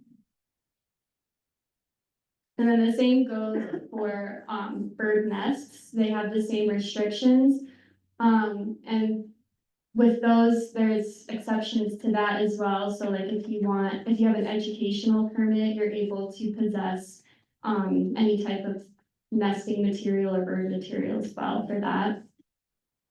And that actually, the Lacey Act comes into play as well with this, so if you have any of these educational resources, you have to have that permit on you to be able to move it out of state as well. And you also, with educational things, you can possess, like hold them if you don't have the permit yourself, as long as you have a letter from someone who does. So that's something to take into account if you're doing educational things. And then there are exceptions too, so non-native and exotic species, when you're talking about the Scobie duck, they're not protected under the Migratory Bird Treaty Act. So, invasive birds like European starlings, English sparrows, pigeons, they can be killed at any time and their nests and eggs can be destroyed. There are like stipulations with that, like we were talking about. And there are also some native species that are protected under the Migratory Bird Treaty Act, that with a proper permit, you are able to remove those as well. If you can prove that they are causing a health and safety concern, or if they are affecting your livelihood. So if they're having a really major impact on agriculture, for example, that's a big one, where depredation permits are given out. Next, we have the Endangered Species Act. This protects species that are endangered or at risk of extinction or threatened, so likely to become endangered. It was passed in 1973, and it's administered by the U.S. Fish and Wildlife Service for terrestrial and freshwater species, and then the National Marine Fisheries Service for marine species. And this helps protect or designate critical habitats essential for species recovery. It implements conservation plans to help species rebound, and it prohibits harm by making it illegal to take or like harass, harm, hunt, or capture any listed species without a permit. So looking at how the Endangered Species Act has helped some endangered Texas wildlife, we have, first example is the ocelot, that we have only, I think, 80 individuals remaining and due to habitat loss. And they're mostly found in South Texas. So the ESA protections support habitat restoration, wildlife corridors, road crossing structures to help rebound their population. Next, we have the Atwater prairie chicken. So that's another endangered species that we have here in Texas, with just less than 100 remaining in the wild. So the ESA protections help fund captive breeding programs for them to help bounce back their populations, as well as restoration efforts. We have the Texas indigo snake, and habitat loss is one of the main reasons that they're endangered, so the ESA protections help maintain South Texas brushland habitats where they're mostly found. When we're looking at endangered amphibians, we have the Houston toad. The ESA helps with toads by captive breeding programs as well, and other restoration projects for the habitat that they prefer. We have the Guadalupe bass, which is Texas's state fish, and they're not endangered at the moment, but because they're so endemic just to the Edwards Plateau region, they're still benefiting from the ESA by conservation efforts and habitat restoration, as well as invasive species management, because they were once also near extinction because of improper habitat. And then lastly, we have, the Texas wild rice. So a lot of people don't really think about plants when they think of endangered species, so it's important to keep that in mind too. They are only found in the San Marcos River, and they're endangered due to water quality issues as well as water extraction. So the ESA protections help maintain critical habitat by regulating water flow and water quality in that area.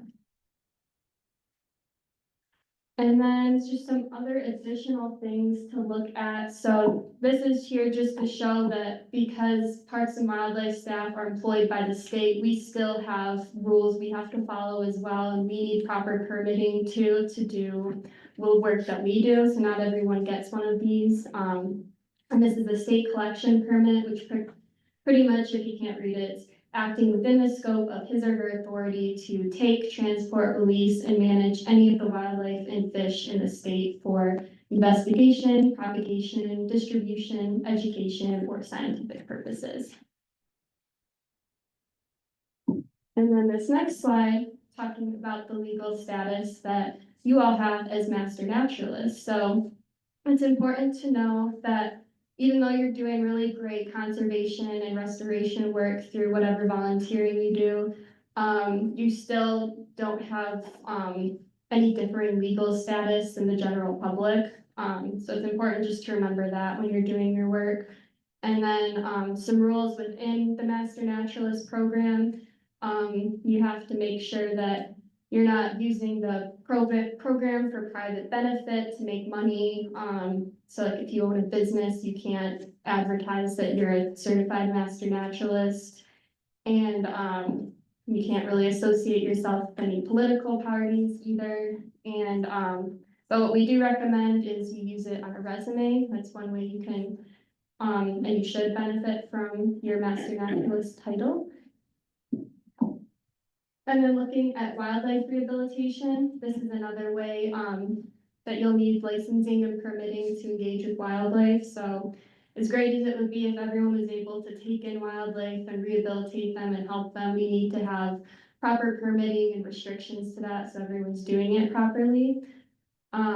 So there are provisions that exist so that people are able to rehabilitate wildlife by obtaining these licenses.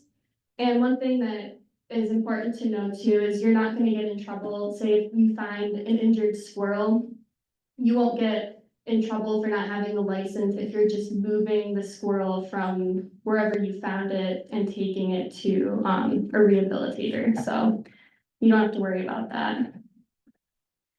And then last thing is there's educational provisions like I was talking about. So these exist so that you're able to possess certain pieces of wildlife. So like a pelt, a skull, bird feathers, you know, like taxidermy like species. These materials require a permit, or you can obtain a letter from the permit holder to be able to possess them. So that's just one other thing to look at. So, oh, I'm sorry, I never switched the slide for that. It's the education slide. And then that wraps up my laws and ethics presentation. So do we have time for questions or? Yeah, question or two, Okay. keep our commitment to get y'all out of here. Yeah, it's a little shorter than the system. Questions? Okay. Can you elaborate on, so I have little girls and I didn't know that it was against the law, even on our own property. If there's a fallen feather on the ground, take the blue jay. And even to be honest, skeletal pieces, we find lots of skeletal pieces on our property. So I don't think that skeletal pieces are part of that. It's the Migratory Bird Treaty Act. It's mostly with bird parts. So like, yeah, you're technically not supposed to take any piece of the bird and hold on to it. So that's part of the law. The only exception is if you have like a dead bird on your property, you're obviously able to like dispose of it, but technically you're not allowed to keep any part of it without a permit. So how would one obtain a permit if we wanted to have like a naturalist cabinet? I mean, our girls love to collect and categorize and. I think there's like game wardens you can get into contact with, and the federal game wardens, and they're the ones that kind of help with that. Good morning. Similar to the question about moving animals that need rehabilitation, if you find feathers, nests, things like that, are you allowed to like donate them to places for education if they come from your property or something like that? Yeah, Okay, Addison, thank you.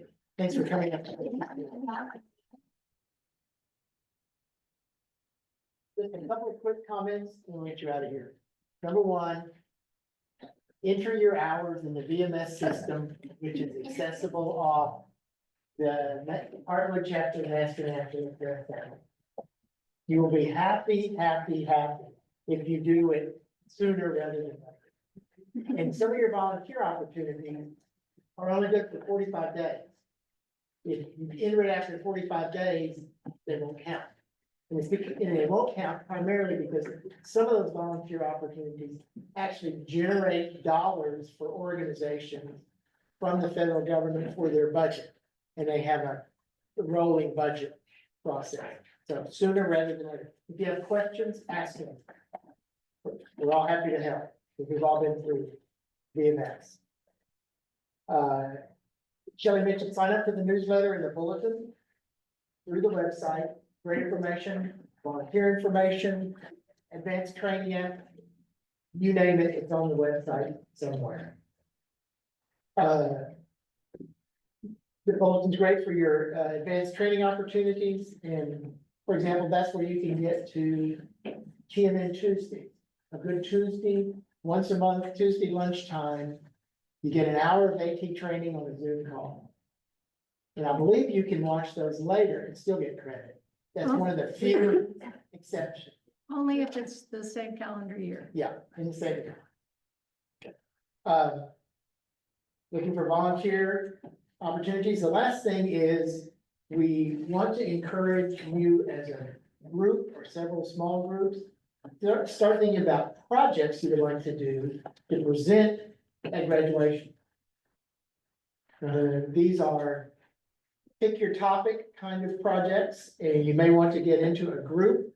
Perhaps next week we can spend just a few minutes and try to find people who have like interests and they have projects to do.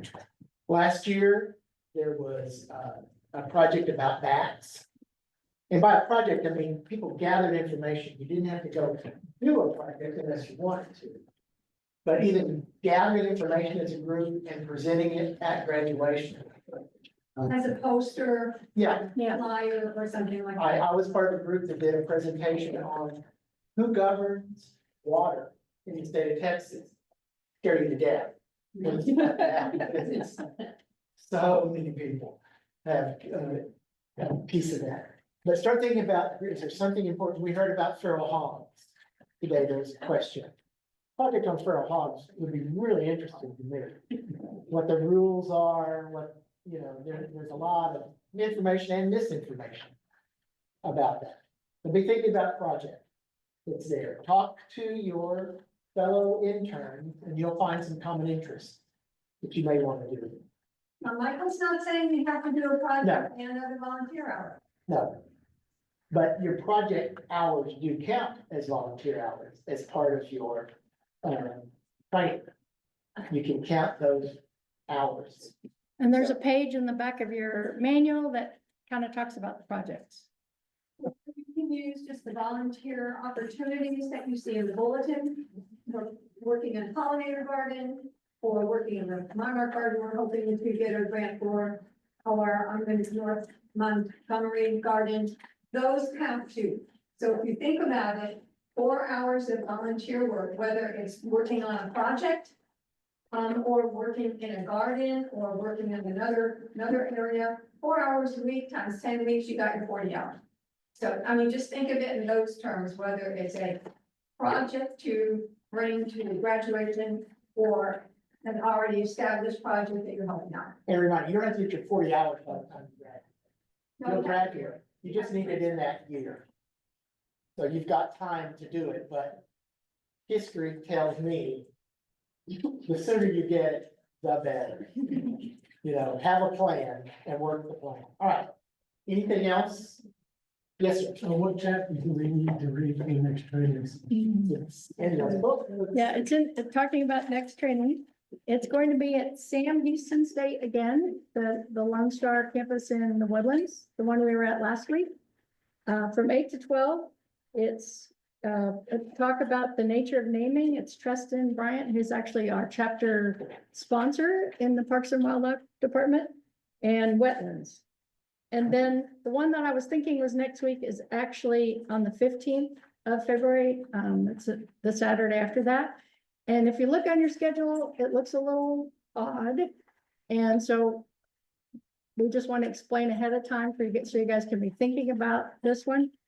The first 2 hours in the morning on Saturday morning is a lecture on ecoregions, and it's a great lecture.